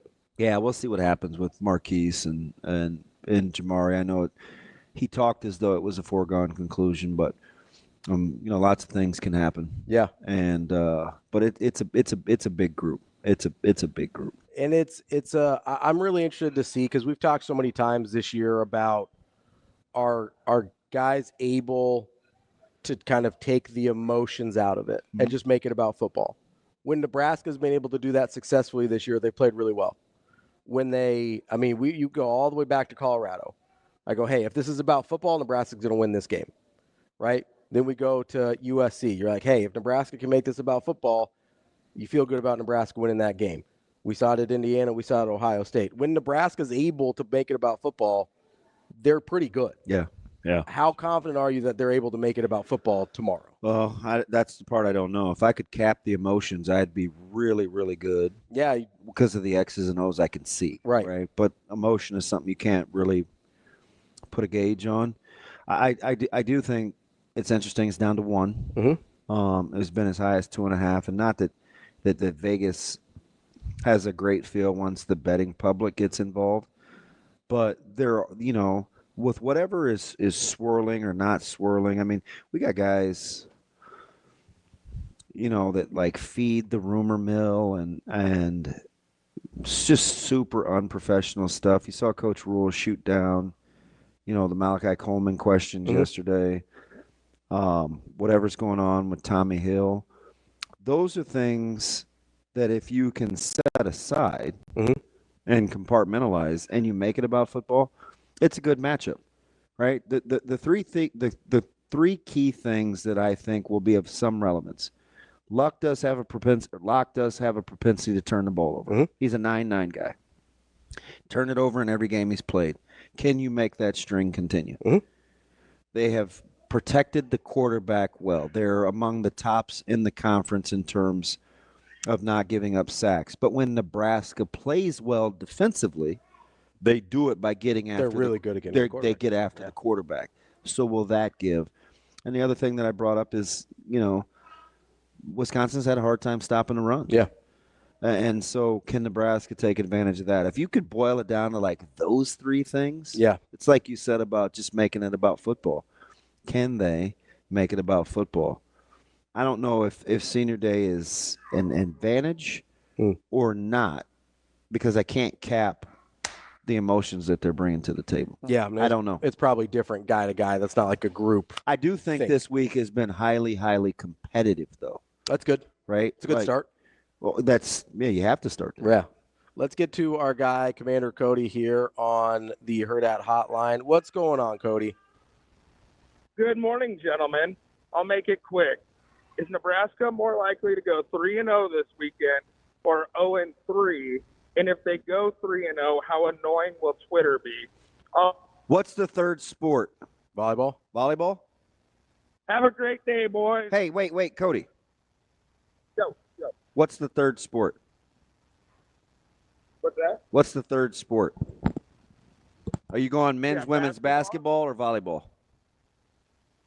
Men's basketball, football, volleyball. Okay. Nebraska will not go 3-0. I also don't think they're going to go 0-3. Oh, neither. Although Wisconsin's good in both. In volleyball. I'm talking volleyball. Knock on wood. I feel the best about football. Really? Yeah, I don't understand the line. I feel the best about volleyball. And maybe the, maybe it's the 12 in a row. But like if you just watch tape, I feel good about the football matchup. I do too. I think they've got to. I'll say 2-1 because I always believe in volleyball. Yeah, I would say 2-1 as well. But if we're going to answer his question, just more apt, straight up, more apt 3-0 is more likely than 0-3. Yeah, I would agree. I think. I like being 3-0 because as even though I think it's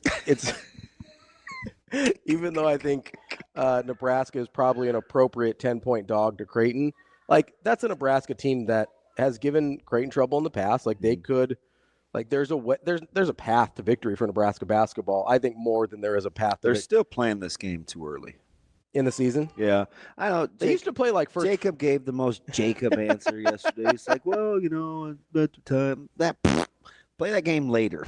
They used to play like first week of December. But I do think, right, especially given how the schedule's getting ready to shake out with these tournaments. And we saw what happened with the Classic last night and Baylor with the game winner. How about Roach? Yeah. Yeah, big for Baylor there. Yeah, big shot. Huge shot for him. So, I'll go closer to 3-0 than 0-3. Yeah, if I had to pick one of the extremes, 3-0 I think is more likely. I don't love the basketball matchup at all, though. I don't either, and I think it's way more likely that Creighton starts to shoot better than Nebraska scores enough. Well, do you believe the Kansas City Creighton or previous to that? I think the truth is somewhere in the middle. I think the truth is, in the as often is not on either of the extremes there. If Trout and McAndrews shoot the ball like that well from the perimeter in space, it's tough to. It's going to be very very tough because I think they're going to want to collapse on Ryan. Yeah, in the past they've just not let Kalkbrenner beat them. Tag off screens. So if you're going to have guys that knock down open shots because there's going to be plenty of them. That's DB. I'm Ravi Lulla. We'll be back. More Hurrdat Sports Radio coming up next. Wrapping up hour number 2 here on Hurrdat Sports Radio, AM 590, ESPN Omaha, ESPN Tri-Cities. We're live on Twitter, Facebook, YouTube. That's DB. I'm Ravi Lulla out here at our lovely live breakfast. Still time to join us for a little bit over another hour, and still time to win those tickets from our friends from Tickets for Less. DB? What up? I always think tackles for loss. I do too. TFLs? Mm-hmm. You know, I like it. We get some TFLs tomorrow, be in good shape. Yeah, man. Havoc plays. Havoc. We like Havoc when we're doing it to other people. I'm kind of more a controlled chaos guy, but it's kind of like Havoc. Yeah, a little bit. Yeah, a little bit, you know. A little bit. I wanted to get into a little NFL because we almost always run out of time during Bet On It. Because you want to remind me that a team that I cheer for got beat by a caricature? No, I didn't want to do that. I was going to move on. It seems like you haven't quite moved on from getting beat by. It was expected by Jabu. Yeah, it was because you told me, you're like, hey, that line's stinky. Yeah, it was my lock it up. And I'm sitting there and I go, yeah. Somebody said, well, I didn't know if you were joking. No, in that segment, I want to be right. Cleveland's bad. Yeah. But they still beat you. Yep. How much are you going to blame the snow? So my buddy, he's like, hey, what do you really think? And I told him, and he's like, figures you'd say that. And I'm like, there's nothing. I'm not being a contrarian. Like, the line isn't right. Line was stinky. Yeah. That's a bad Cleveland team. And they won. It's a bad quarterback. And Pickens lost his mind momentarily. Good player. He's a good player. He's certifiable. He's a little, you know, the Steelers have had a few of those at wide receiver. Yeah, I didn't understand the whole Fields thing, but I mean, to each their own. I don't understand anything that's happening over there, to be honest. With the Steelers? Yeah. I don't get it. They're in first place in their division. What is there to not understand? I mean, just why you mess around between Fields and Wilson? I don't know. What are we doing? I don't know. Either it is or it isn't. What are you coming in here bebopping, smiling for? Okay, he's just happy that the Jets aren't the only dysfunctional franchise in the NFL. Still the poorest run franchise in the NFL. But at least his crosstown rivals, the Giants, are trying to be as dumb as the Jets are. I don't know that it's dumb. I mean, how was that presser? Rough. By the way, we got a Daniel Jones doppelganger. I mean, he looked he was like visibly shook. Well, not just him, but like, did you see the Drew Lock interviews too? Yeah. Where he's like, I was under the impression I was the number 2 QB. Like, you think that's going well in that locker room? Yeah. Wait, DeVito? What? Can you imagine if that happened at Nebraska? No. Like, let's say, God forbid, something happens to Dylan, right? Mm-hmm. And you go, and he names Daniel Kalen the starter. Yeah. And Heinrich Harber goes, I was under the impression I was the number 2 QB. Can you imagine this place would burn to the ground? No.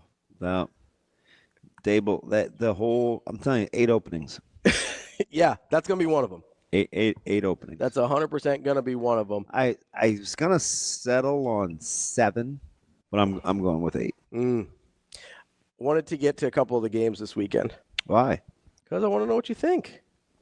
Always you're out here handing out winners. I'm trying to get some of those. All right. I'll see what I can do for you. I almost never listen to you, but I might start. That's 100% true. I might start sometime. All right. It's hard to like disagree with you all the time and then be like, no, he's probably giving me good advice on this.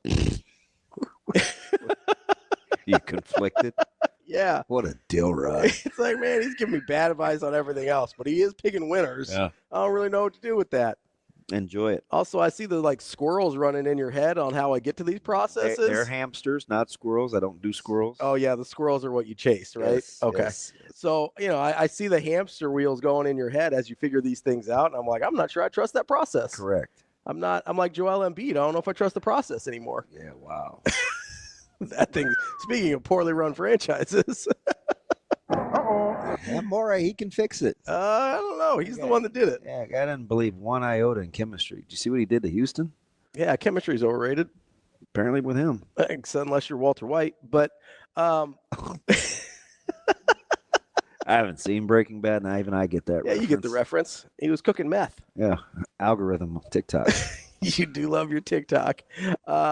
Sometimes I feel like I can just watch series. Oh, I've watched a ton of stuff, and I'm like, I know what happens. I credit TikTok to my Peaky Blinders sensation. There is a couple big lines tomorrow or Sunday, a couple of double-digit lines. One of them I think is going to get covered by the dog. One of them I think is getting covered by the favorite. So Kansas City and Panthers is minus 10.5. Commanders and Cowboys minus 10.5.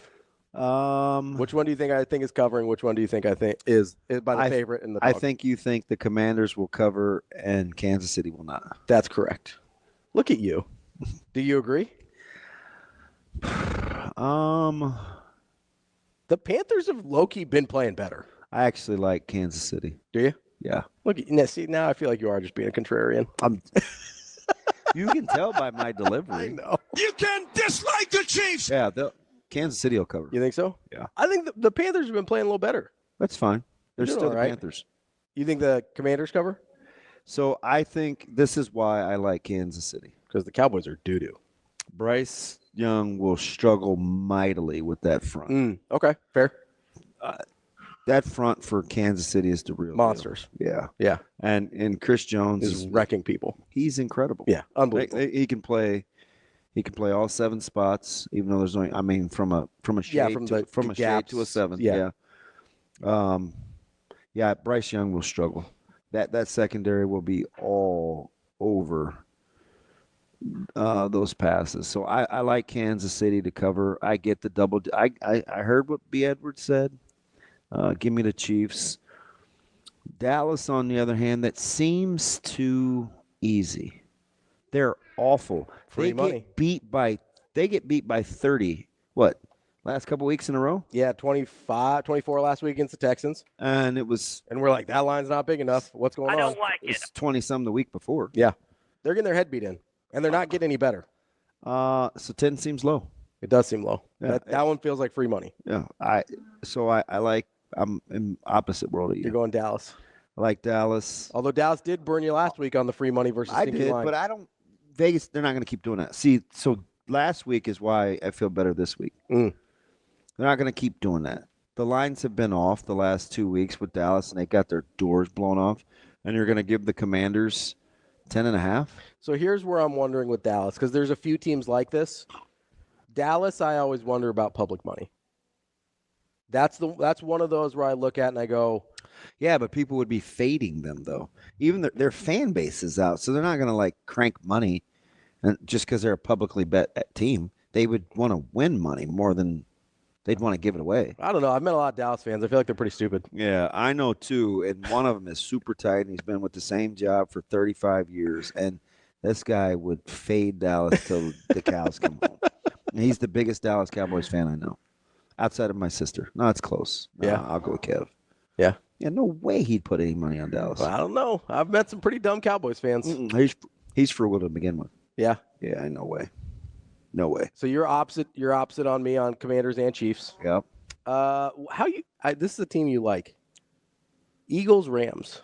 Yeah, so Eagles are 2.5. I know. I coach with a guy. When was the last time you seen a Rams quarter zip? Ooh, worn by somebody not named John Bishop. I'll say that was last. John Bishop. That's the only one. Yeah. So Trev came in the other day with and you're not even supposed to wear blue at our place. Trevor. T Love, big Rams guy. 2.5. Yeah, Eagles 2.5 on the road. Favorites. He touched it. Man, that's a tough one. Yeah, because just last week, the Eagles are really good. Mm-hmm. That's probably the best team in the NFL that people think isn't very good. Yeah. The Eagles are good. They're way better than it's a good football I thought they team. were even like a month ago. Now, having said that, taking the Rams. I take the Rams. I would. It's not enough, and the Rams are starting to get healthy. So the Rams are playing well. Yeah, the Rams are playing well, and wouldn't surprise me if the Rams won the West. Even though I've been a Cardinals honk all year. The Rams are a scary team. I do want to stay in the West because I think that's one of the most interesting divisions in football right now. Cardinals -1 Seahawks. Your Arizona Cardinals.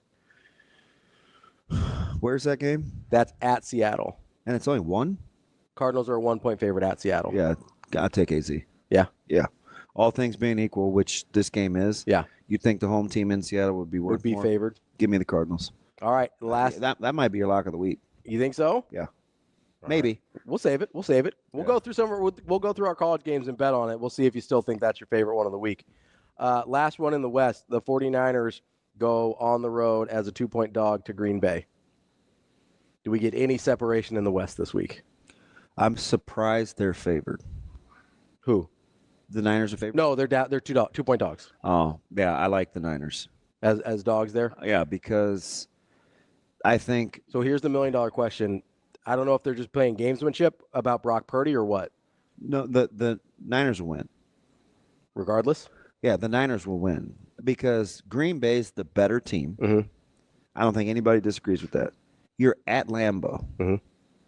The weather will be crappy, average at best. Yeah. And it's less than a key number? Oh, give me the Niners all day long. I worry about Brock Purdy. If Brock Purdy's not playing, I'm not interested. Don't you worry your pretty little head. I am going to worry. I like Brock Purdy. Be all right. He's my guy. We will get to our college games during Bet On It, but coming up next, we've got our guy Mike Sautter. We've got some high school to get to. That's DB. I'm Ravi Lulla, Hurrdat Sports Radio. Coming up next. Kicking off hour number 3 here on Hurrdat Sports Radio, AM 590, ESPN Omaha, ESPN Tri-Cities, KFOR in Lincoln. That's DB. I'm Ravi Lulla. We are joined now by our friend Mike Sautter from NEB Preps. What's up, Mike? Not much. I'm you feeling good? Yeah. You feeling good? Because the music got me going. You feeling good? Playing goofy music at 8 o'clock on goofy Friday music. morning. It's not Lil and Dub Babies. No, I went through my playlist this morning. You know what it was? Brian McKnight. There was Brian McKnight on there. He probably. I like Yes. So Brian McKnight. You want the order? Jodeci, Brian McKnight, all the same. I went with. I played both of those. I played Casey and JoJo. You needed to calm down. It wasn't Jodeci. It was Casey. Yeah. That's Mike Sautter smushing music. So I'm. Now I don't want to. Now I don't want to finish the rest of the playlist because it was Adele. Love Adele. Huge fan of Adele. Yeah, she is easy beautiful. on me. Beautiful woman. So it was Adele, Phil Collins, Teddy Swims, Brian McKnight, Casey and JoJo. Oh, mine was Rob Bass and DJ Easy Rock, and then it had a little. What else was on there? I listened to that about 4 times. Raw, to mania. make a thing go round. You are now about to witness. Yes, the strength of street knowledge. Mike, before we get into it, and to He said you needed to calm down. I'm just wow. Mike Sautter for saying DB's crazy. That's not what he was saying. That's not what he was saying. Nah. He was saying, Jay. Look. Saying that game day stuff's working. That's what he's saying. I didn't say it. I can't even say what I want to say because everybody will be mad. But let me just tell you, that ain't it. That ain't it. So, Mike, there's going to be a NEB Preps award show. Yeah, a lot of people coming. Wait, is it the 2nd or the 3rd? It's Tuesday. Tuesday, December the 3rd. Robbie was building my calendar for me the other day. I'm trying. First He's Tuesday. like, wait a minute, you can't do this and this. You're going to be here. And I was like, wait, I am? Yeah. You're like, oh, that's the night because we got to go back to Lauritsen. We got our friends out there at Lawrenson. Wait, what's their name again? Lawrenson? Lauritsen. Thank you. Lawrenson. I don't know what you said. There's the T. I said Uruguay. Not Kyler Lordson. There's difference. We talked about him this morning with Cam. Stud. Yeah, Absolute stud. He's even better on film. He's the absolute stud. Anyway, the Preps Award Show. Let me get to that. Yeah. Why? So you act like this is your segment. you act like you're the 9 o'clock on Friday. Why does it have to be about you? We're almost sold out. We have about 5-10 tickets left, maybe. Hey, 10. are we eating? Can we order food? Okay. Yeah, there's You can food. order food. Yeah. It's a limited menu, like a game day menu, kind of condensed because we're going to have a lot of people in here. Yeah. And because we're basically shutting down the whole bar. Yeah. It's Why didn't I just ask you? She's the only one that knows anything. Well, and she would have got to it a lot faster than he will. Well, yeah, that's okay. Sorry. But we're going to, for the people that can't make it, because we only got about 5 tickets left, as you were saying, we're going to stream this thing on the internets. Yeah. Jeez. Yeah. We're going to do a whole It's thing. sold out, Damon. It's sold out. We're shutting down the whole Basically bar. sold out. Shutting down the whole bar. It's a big place. Good story. I like it. We're gonna hand out some awards. Player of the year, offensive player of the year, defensive player of the year, special teams player of the year for all 7 classes from A to 6 man. And big game chain. And big game of chain the year. of the year, player of the year. whoever right. had the biggest game in the big game chain games that we covered. Big game. Yeah. Back on the chain. I have a good idea of who's going to win. You have a good idea? Yeah. Wait, but it's I'm just glad you finally took my advice and nominated my guy Cade Vermoss for a player of the year. I'm sorry, but if you ask your compadre, so I told him how people don't understand how hard. Like there was like serious knockdown discussions. Yeah. This isn't like some willy nilly. No. Pick a name out of a hat. Like no, there was there were some of good strong players this debates that went on at this We table. were yelling at each other. I didn't yell. I yelled You at Jacob. yelled. Yeah. I mean, I didn't that's yell. not unusual. And it's funny It might have been because about Vermont. because you know what? That started it. Yeah. Well, because the numbers aren't. They don't so jump off important that- to their team. Listen, that Yes. started it. Yeah. Remember? He was so And- important. And that's why he's player of the year, not offensive or defensive, right? 'Cause And I he's wouldn't say the Jacob two-way was guy. anti. He just gave some other options statistically. Yeah. And Sautter was like, well, he's a two-way guy, and you got to be in there. And then Jacob was like, well, okay. And then Sautter, sorry. yeah. And Jacob just tried to keep the Jacob was peace. Jacob. Yes. He And tried to Sautter keep the was Sautter, peace. and, Right. sparks fly. And I wanted to look at I just want to look at Jacob sometimes. I'm like, you're a jerk to me. Why would you let him bully you? Like, I don't bully him. yes, you tried. I was very disappointed in your delivery. With I him. try and bully him, too. He doesn't let me. I wanted to like shield him. I'm like, Jacob, if that was me, you'd have been like, dude, shut up. Sautter was like, well, I mean, what? What? As long as my guy Cade Vermoss got his love, that's all that's important. So Jacob will literally flip through how many pages of too many. statistics was he? All the time. A lot of I mean, notes. he'd read. He's got those notes. Yeah. There's a lot. So anyway, December 3rd. December 3rd. And you're going to stream it. We're going to stream it. Yep. You know, I like to eat and work. So I'm not really working, though. I'm just kind of a spectator. Oh, so you're just hanging out? Yeah. Seeing your guy Tay-Tay? Yeah. Nominated. We still got some decisions to make on some stuff there. Is it too. like the minutia we were talking about? Mhm. I thought we left with figuring that out. We still have some okay, this person from this team is definitely going to win, but which one? And then there's a reason why kids are nominated for 2 things. Put it that way. I understand. Yeah. I understand. Yeah. All right, let's move on to actual games. Yeah. What do you want to talk about? They're going to be there's some that they're going to be. There's some pretty sensational matchups. Class D1 game, 8-man 1 is going to be. Yeah, we talked to both Kuda and we talked to Stoddard. Yeah. Real good. Very So- very similar in their delivery. Both teams and some football junkies. They're both led by Russian quarterbacks because 8-man. Ethan. That's mainly what you do. Yes, Ethan and Wilkie. Yeah, Ethan has. Even Verghese is excited. He has that game. Mhm. This dude, he's like, man, this game's going to be sensational. Good. So Barrett has 2,624 rushing yards and 36 touchdowns. It's a lot. And Ethan has 1,510. Now, Sandy Creek throws it around a little bit more. So, I mean, Rimpey is very good for Sandy Creek. He leads them in every receiving statistical category. 35 catches, 792, and 13 touchdowns. He's also the team leader in total tackles with 110. Yeah, you see that a lot. Yeah. And Yeah, an 8-man. Small But class. here's the thing. Stanton doesn't throw it very often. Sandy Creek has 27 total sacks as a team. That's a high number for 8-man. So, something's going to have to give there. We're just going to see quarterbacks just hammering that thing at each other. So, it's the game we wanted to see since the semifinals of last year of 2023. it's kind of how I feel about Bennington and Skutt, too. That's how I feel about A, too. I mean, Yeah, people wanted to see people wanted to see Millard Yeah, South, Westside year. last year. They've wanted to see it all year this year. People wanted to see Bennington Skutt all year last year, all year this year. Like, it's kind of the year that everybody's getting the matchups they wanted. Class B, that game, and it can't go the same game flow that it did the first time because right? of the special teams. Yeah, stuff. there's just no way. Pretty right? wonky in some of those things. There's no way. So I looked up this stuff. Well, it was, I guess, this morning before I went to bed. Van Dyke for Skutt. And this is wild. For Which one? quarterback. Okay. Dylan. So it's wild for Skutt if you think about their history of just running the veer and all that stuff. So Van Dyke needs 335 yards to tie the single season Class B record that Jack Dotzler set of 3,421 yards. And then Christian Banker was the previous Class B single season record holder for receiving yards at 1,276. Well, Joe Kaliga has right now, before one more game, 1,449. He is dynamic. He also has really good. Kaliga has 68 receptions, and Cade Reichert from Aurora in 2017 had 74. That's the single season record.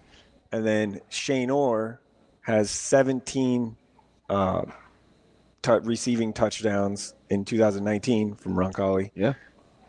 Joe Kaliga already has 19, so he's already broken that record. That was the stretch where they had like 17 oars in a row. Yeah, yes. yeah. There's going to be a little break, and then there'll be more, but like... I remember back in the day, way back when he was at Monroe before he went to Roncalli as an alum, I'm like, and his kids were just little.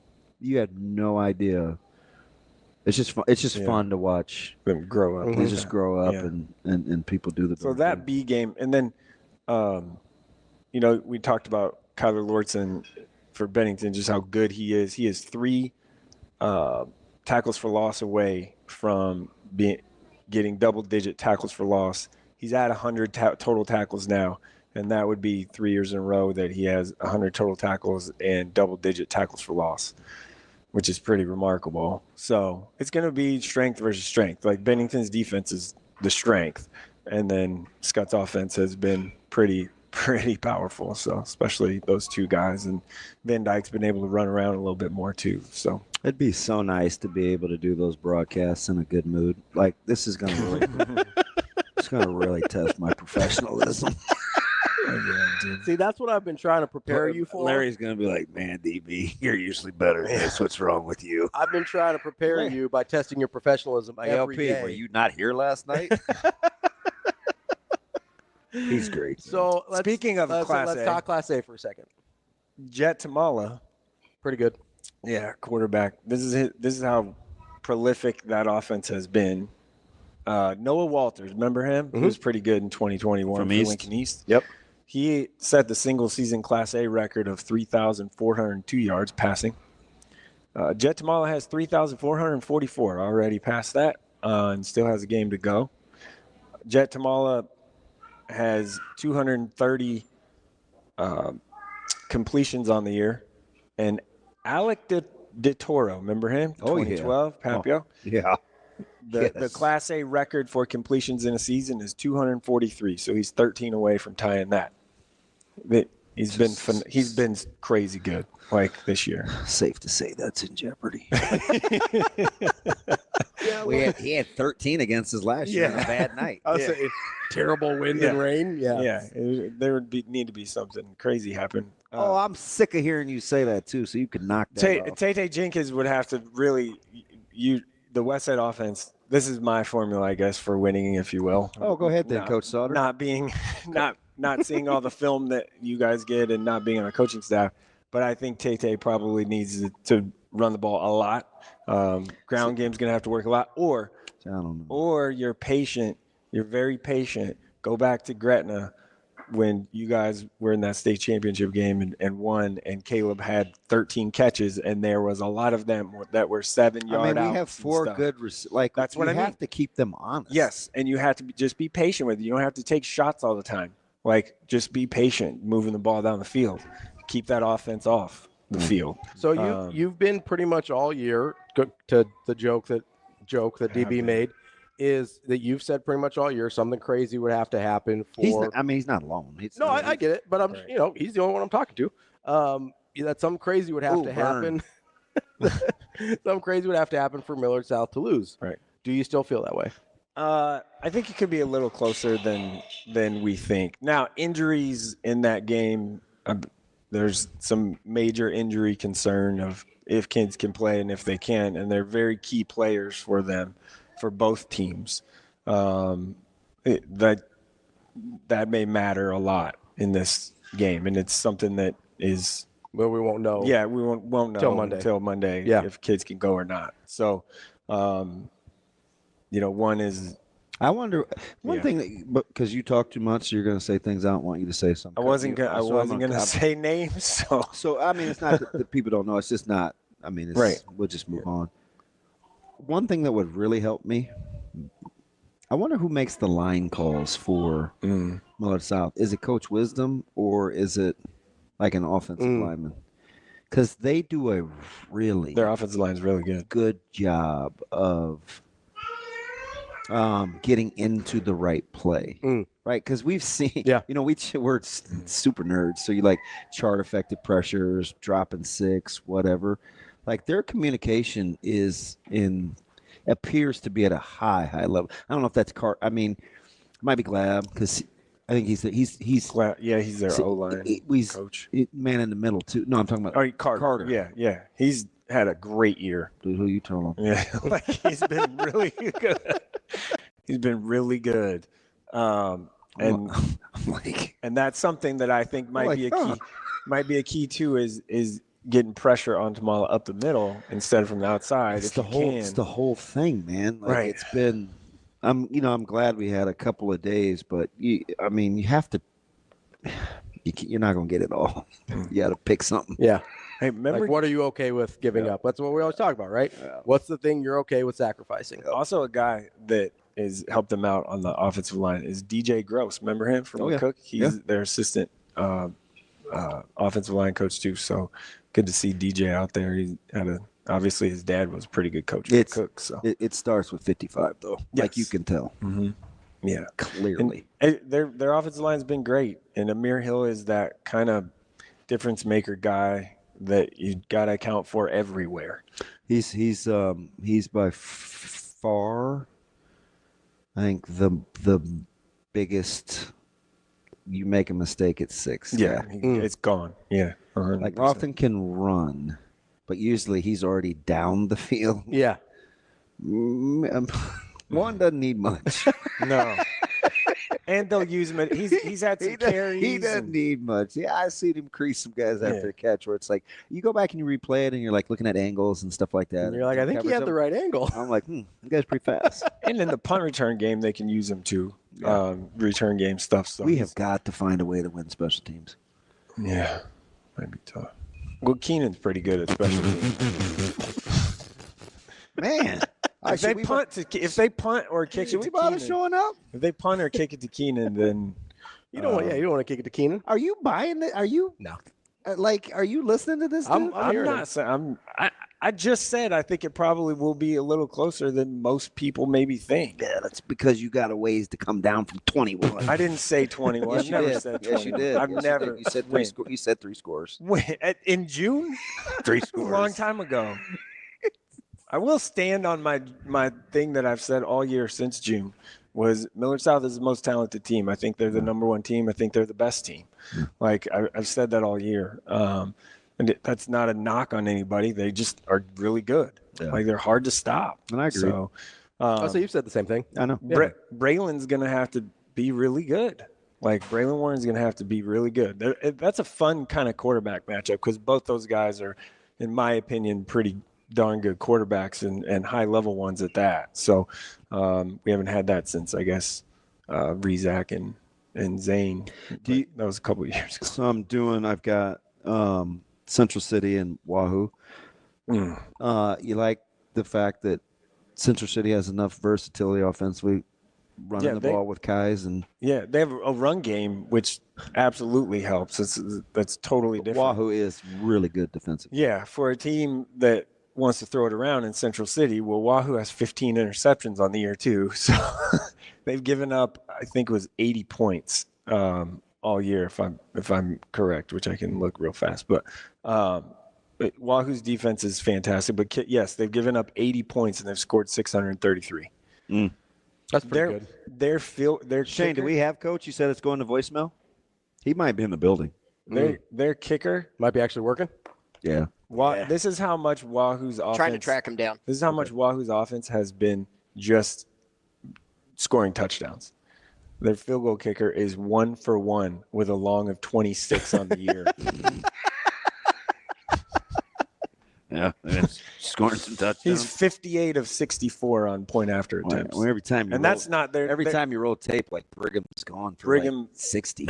He's awesome. He's 1,900 yards. You think he's better already. at football or basketball? Ooh, he's pretty good at football. He's a pretty good basketball player too. Which was kind of why I asked the question. He's a pretty good football player. Yeah, he makes so many plays. He can go up and get a ball. I mean, I was there last week, and he just popped one. Now, one thing with Wahoo, they like to go left with him, so they really do. If you watch it, he popped one for like 60-some yards for a touchdown, and then two series later, they throw like a 25-yard touchdown to him. He just goes up and mosses two dudes, or jumps over them to get it. Should be some big crowds this week. I would think Monday, Tuesday, the right? whole city of Wahoo is going to be shut down on Tuesday, and you have to go through Wahoo to get to Central City. Yeah, so Central City. I take that way. Yeah, you go 92. Yeah, all right. Yeah, you never been there? I'm not going out to Central City a lot. You go through. You ever been to Wahoo? Yeah, I've been to Wahoo a bunch. Okay. You take that same highway and you just keep going. Yeah, I've been to Wahoo a bunch. Yeah, then you go through East Brainerd and then Shelby Rising City. And the place that makes your cheese, JISA. Yeah, JISA. Who makes my cheese? It's like a little stop. Oh. I'm like, hey, those are in the grocery stores locally. I think it's pronounced Chisa. Chisa. I don't know. It's very popular. A guy for Wahoo to really, and they can use him on both ways. They have so many athletes, like they use him both ways. Caden Smart had a huge game against Auburn in the semifinal, and he's had a nice year too. Harrison Krieger is another dude that has 2 sacks and 2 interceptions, the block kick. He leads them with 92 total tackles. But one guy is Eli Shada, and if you want to look for like recruiting stuff for next year, that might be a name to keep an eye on. Yes, that is Shada's son. So, yeah. Oh yeah, yeah. Mm-hmm. And Braylon Iverson, their middle backers, very vocal. How is he old enough? Yeah, that's 03. Wait, that's Adam's son? Yeah. Or Alex? Which one? There's 2 different Shadas. Is Alex older? Because that would make a little. They're not. It's not the same. Okay, I would say because Adam Shader he's a year older than me. That'd be Alex. Okay, that makes more sense. Yeah, I know Alex really well. Yeah, which would make more sense. Does the coach comp stuff? Yeah, which would make more sense. Yeah. Another good dude. Yeah. So Wahoo's very good, obviously, and talented, but the Central City game is. That offense, their ability to run the ball has been awesome. Yeah, and I think Parker Zeekman's had a huge year too. Yeah, Kai's has been really good for them in the backfield too. It's just a matter of like, can they keep up, like scoring wise, because Wahoo's gonna put up points. I think, they're too good. So can Central City somehow figure out that defense? Because it's been fantastic. Yeah, I've said it a couple times this year, like.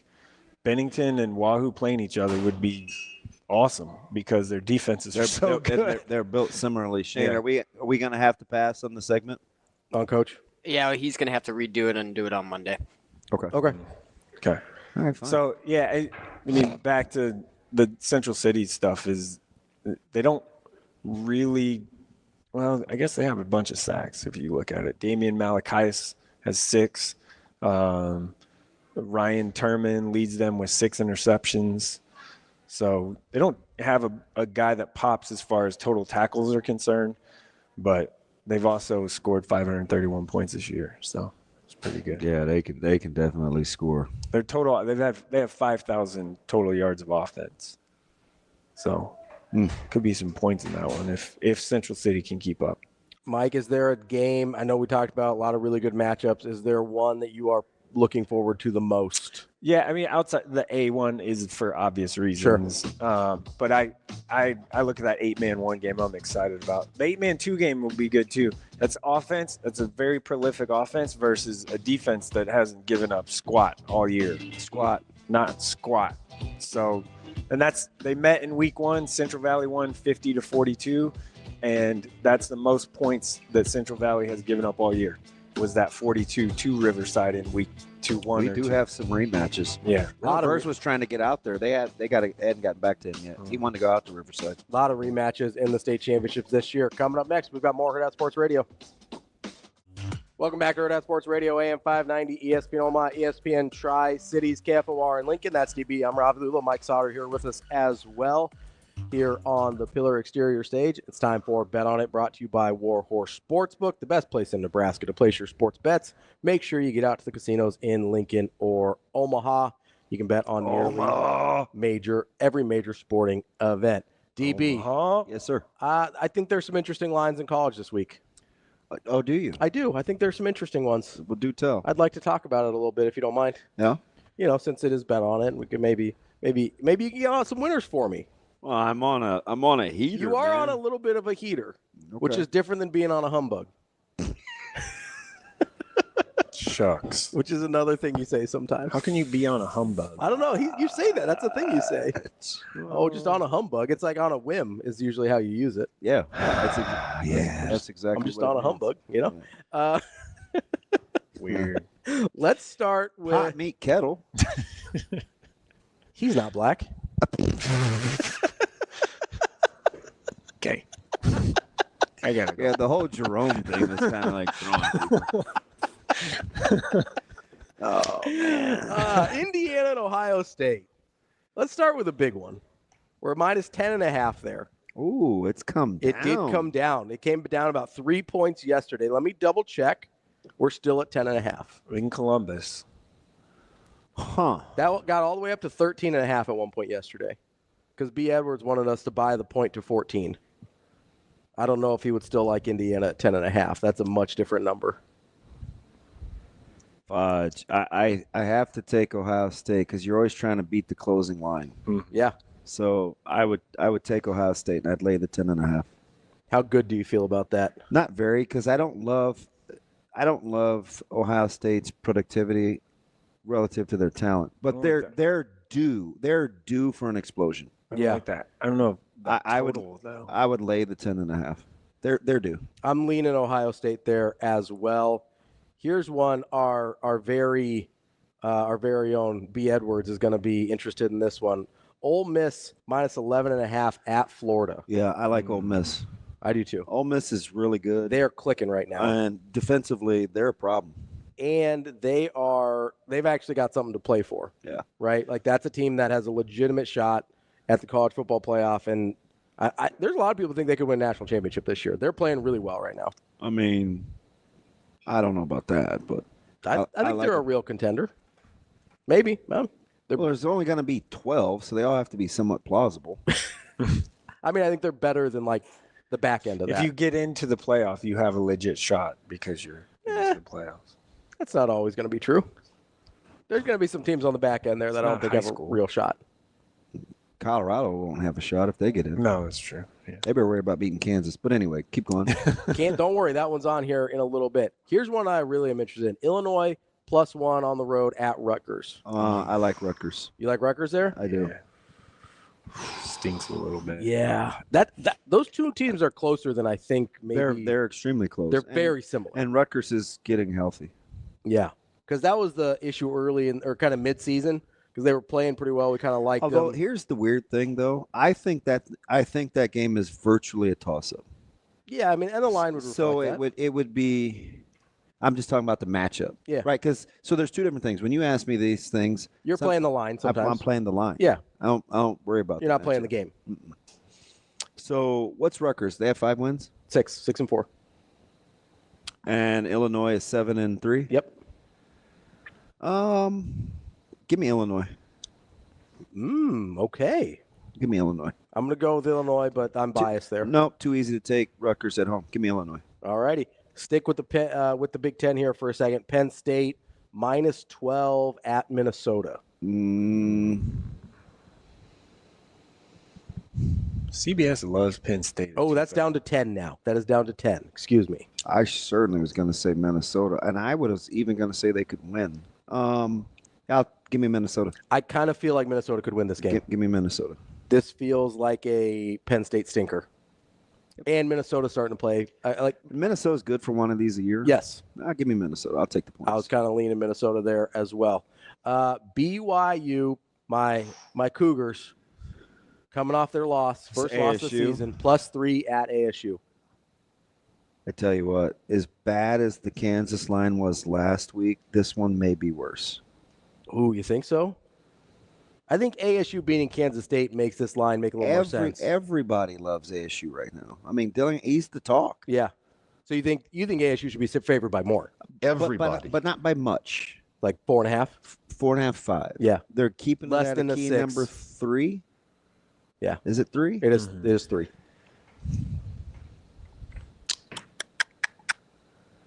I'll take BYU. Ooh, BYU on the road as a dog. Take BYU. I like it. Yeah, that is a. Take BYU. I'm gonna take BYU just because I like BYU. I don't have a good reason. Colorado is a 3-point dog at Kansas. It's dog in Kansas City. Oh, excuse me, 3-point favorite. Yeah, 3-point favorite at Arrowhead. At Arrowhead, yeah. Give me Kansas. I think I'm going Kansas here too. They're playing really well right now. And I'll be curious to see those guys in the weather. I'll also be curious to see Colorado now that, like, I know internally they always have had expectations, but they're in a real spot for a college football playoff now. Yeah. That's different than what they've been doing before. I'll take Kansas. Kansas on the +3 there. Army, my honkin' monkins, +14, Notre Dame. Notre Dame all day long. I think Notre Dame's going to beat their heads in. I really do. All day long. That team is incredible. They're playing defensively. so well right now. And they feel pretty good about themselves. Yeah. I think DJ's going to that one. Is he? Yeah. That'd be a heck of an environment. Yeah. Oh, yeah. Yankee Stadium. Yeah. For that game. As much as I love Army, I don't think that's happening. Yeah, give me Notre Dame. Last one before we get to Nebraska here. This one feels stinky. Do you have an idea? Alabama OU. Nope. That's too low. Oh, yeah. That could make the discussion. Because that's only 13, right? Yep. Right. Right conference. Auburn? Yep. Oh, 2.5? Yeah. Texas A&M, just a 2.5-point dog at Auburn, and Auburn is trash. That makes no sense. Auburn is terrible. This is my stinky line of the week. Yeah, you got to take Auburn. Right. Yeah. Like that's one of those Night where game. it smells so bad. And you don't play the matchups. Night game is That line is disgusting. Pretty bad. That is my stinky line of the week. Yeah. Texas A&M. I'm learning my lessons. I gotta take Auburn there too. It doesn't make any sense. You coming over to the other side? You know, I've been losing money the other way. I'm gonna try and switch things up. I'm gonna start fading myself here. Last one here, Nebraska Cornhuskers. Give me Nebraska. You like them for the win? Yeah. just win. Just win, baby. That game will be one. That game will be. I think it just popped up to 1.5. Yesterday, I was closer to like a 20. No, it's one. A one again. I was closer to like a 24-14. Yeah. I'm going. I'll go 23-20 Nebraska. Ooh, tight one. Toit. 23-20. How do you think that plays out? Like what changed in your mind in the last day to kind of get it narrowed down?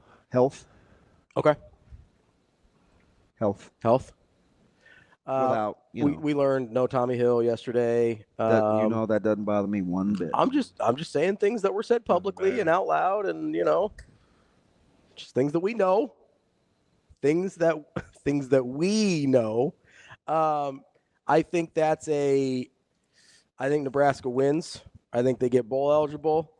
So the number at -1 doesn't matter at all, because if you think Nebraska wins, then you get that there.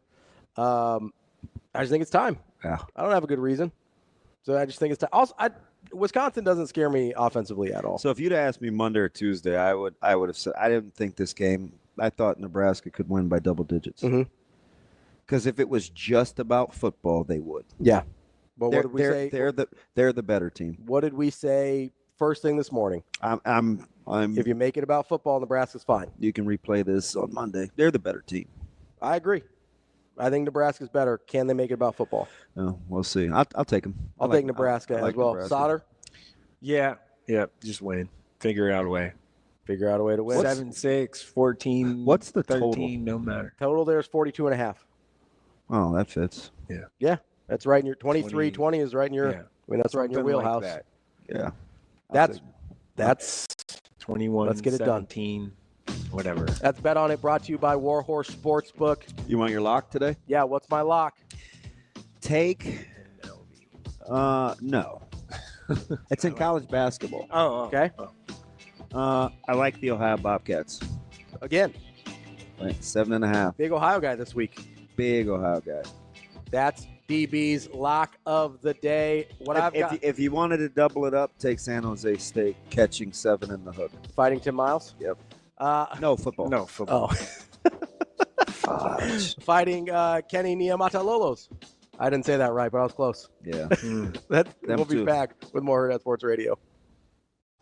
We're back here on Hurrdat Sports Radio. Before we get to Matt Vrzal, we got to announce the winners of our Tickets for Less giveaway. Our live winner for coming here at the show is Barb Velasquez. She gets 2 tickets, a parking pass, and some Hurrdat Sports Bar swag, including a gift card. Our social media online giveaway winner is Caleb Miller, who will also get 2 tickets. Congrats to our winners, provided by our friends over at Tickets for Less. Do we have Verz now? Not yet. Okay, we will get to Matt Vrzal when he's ready to join us. Matt. I was just asking myself, is he mad at me? But I don't think so. You don't think so? What'd you do to him this week? Nothing. I got him into practice. Ooh, that's good. Yeah. Yeah. Coach Monty's Tight right now. Keep that thing on lockdown. Yeah, he was yelling at my guy Matt from Channel 7 the other day. He's here now. I'm like, hey, why is he filming our warm-ups? Warm-ups, bro. Chill out. You say that to him. No. Yeah. Whoa. What do we? Whoa, the honor of your honor. I feel like Damon said I looked homeless last week, so I got. Oh my God. We're joined now by Matt Vrzal, former. Hey, what if I flipped you guys off? Does that get you in trouble? No. Can I do that? No, No, you can do what you want. no, you're okay. You can do anything on YouTube. Are you really wearing a cream or white blazer? Yeah. I think got it looks. style. Is that a turtleneck too? No, it's a t-shirt. I can't tell, but What is? I don't do good. My neck is too thick for turtlenecks. It kind of chokes me out. big weightlifter guy. Well, it doesn't Once. stop you from having that big old cranium you got sitting on that thing. I was born with that huge brain. How's prep coming? Preparation? It's good. Yeah, it's good. Winding down. Still haven't heard from a couple coaches, so I guess We haven't either. we'll wing it. We'll wing it with them. So you know what though? Quietly, I'm glad it's not just us. You know, I just don't think he wants to do media. I get it. It's there's enough responsibility and things you got to do, and you got a weirdo saying, "Hey, can I come watch you guys practice?" and blah blah blah blah, blah all that stuff. But and my only hope of it is I just want to do. I got 2 goals: don't cuss and don't piss any moms off. Those are my only 2 goals. If I can get those accomplished, I feel I've done a good job. And so that's. But I just I like to go watch practice. Like watching practice to me is fun. How different people operate, how coaches do things, and I've been to Westside a couple of times. I don't say anything to anybody. I just kind of stand there and observe, and it's Right. It's how I like it. But I'm excited for it. I think I got a good slate of games. I think all 3 should be bangers. Yeah, that D1 one in particular. Have you gotten a hold of Riverside yet? Oh yeah. Oh no, I haven't. Nope. I So talked to Central Valley. Yeah. Yep. So, but no, he and sometimes guys I don't know how often they're there, which is probably bad research by me. Mm-hmm. But sometimes you're just like, hey man, I got other S to do besides talk to your dumb ass. I totally understand. Hey, that D1 game or that D2 game will be kind of a high-powered offense versus a high-powered defense, so it'll be very interesting. Well, they rolled it the first game of the year too. Right. They played the first game out of the chute, so that'll be an interesting one to me. How they kind of combat that. They probably Central Valley is balanced, you know, and I love the 8-man game because it's full-blown community. Like everybody is involved somehow, some way, and they all have their role to play. And when you get into consolidateds and communities come together, it doesn't always go the best. There's always one side that's like, I don't like those. I still don't like those guys. But we have to play with them. And so to see it all and have the coaches talk about them, it's a cool thing. I'm just telling you, if House Dodge can do it, anybody can do it. Their coach is pretty good up and down. He's real good. Yeah, Spears is one of the best ever. Way So, good. Yeah. Hey, so Matt, of these three things that I've kind of picked out for Wisconsin, you got to tell me which one you think will play the biggest factor. Number one, they're among the tops in the conference. They don't give up sacks. Wisconsin offensive line. Number two, Locke has thrown an interception in every game. 9 touchdowns, 9 interceptions. Mm-hmm. Or number three, they've been a little leaky. Been able to lean on them. And that front four for them has given up rushing yards. Which one do you think lends itself to the outcome of what you think tomorrow the most? For me, it's going to be the rush part of it, because you've got to get some form of an identity established. Now, all the stats and everything are cool and they're fun to talk about and I think the goal of the day should be just for Nebraska to go out and be the best version of Nebraska football they can be. And if they do that, they'll win. Right. But when they go out and they're not the best version of themselves, then you kind of see them fall apart and things don't go the way that we want them to.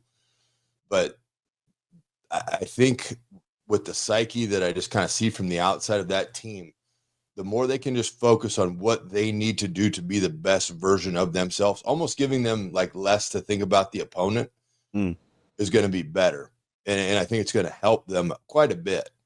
Because it's like, oh, you can see it at times, right? Like it'll be humming, it'll be going, and then somebody falters, and it's like, oh, well, that, and we get in that mindset too. Oh my God, that's a great defensive tackle he went against, and this, that, the third happened. It's like, well, yeah, he's a great defensive tackle. He's playing Power 4 Division I football. Like they're all good. Just go out and fix you. Like be the best version of you can be. And then if everybody's got that goal in mind, then we're all going to be okay, because we're all just striving to get better ourselves. And then we don't have to worry about anybody or who you're playing or if you're overmatched or if you're a lesser opponent or whatever. Just go out and be the best version of your team you can be. Ravi asked a question I thought was pretty hard early on. He said, how much of this game do you think will be about just football? Because if it's just about football, you kind of have to like Nebraska's chances. But if we're still chasing demons and it's the senior night and all the stuff that, or you're worried about the state of mind that Wisconsin's coming into Lincoln with and not focused on you, like how much of this do you think will be about just football? It should, the only thing it should be about is football. No, I understand that. But it's the reality will be. I don't know. Yeah. I mean, I can't give you an answer, because we've watched this organization bounce up and down, for years now. I mean, as long as some of the senior class has been there, it's a glass box of emotion to steal from Ron Burgundy. But it's like Ron Burgundy today. You just have to eliminate all the BS, right? Like you get to play a game, and now you're getting compensated to play a game in college. That's all you should care about. I get to go play a child's game, and they're going to pay me money and give me an education to do so. Like, well, I think we maybe just have people that think too much in the organization. Just it's not rocket science. We ain't building bombs. We're playing football. I want to go from point A to point B. You don't want me to go from point A to point B. One of the two of us is going to be right. Let's go play for 60 minutes and figure out who's right. Verz, we heard a lot this week, whether from Coach Rule or from Dana Holgerson, about how the offensive line played. They both kind of said it was their best game of the year. A, do you agree with them? That's the best the line's played this year. And B, if so, like, what did you see that was different? I think they did. It's easily the best game they played all year. It's not even really debatable. There was more than enough time to throw the ball. There were some nice creases that the backs could run through. Now it's the rest of it, right? Ball's got to get out on time. Routes got to get broken out on time. I absolutely loved the little hesitation drop-offs to the tight end. I thought that was really, really smart, because you used them to slow the initial rush, and then you just kind of filtered them out into now, SC caught on to it, and you probably couldn't go back to that well anymore. But it was a good wrinkle that they threw in, and I love the fact, Holgerson, we want to handle everybody with kid gloves, and we're worried about feelings, and I don't want to.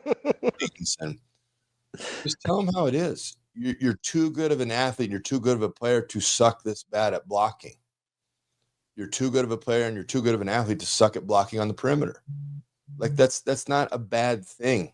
Like, it's helpful, because if you go out and you suck at blocking and nobody's telling you suck, then you're just going to think, oh, okay, this must be how it goes.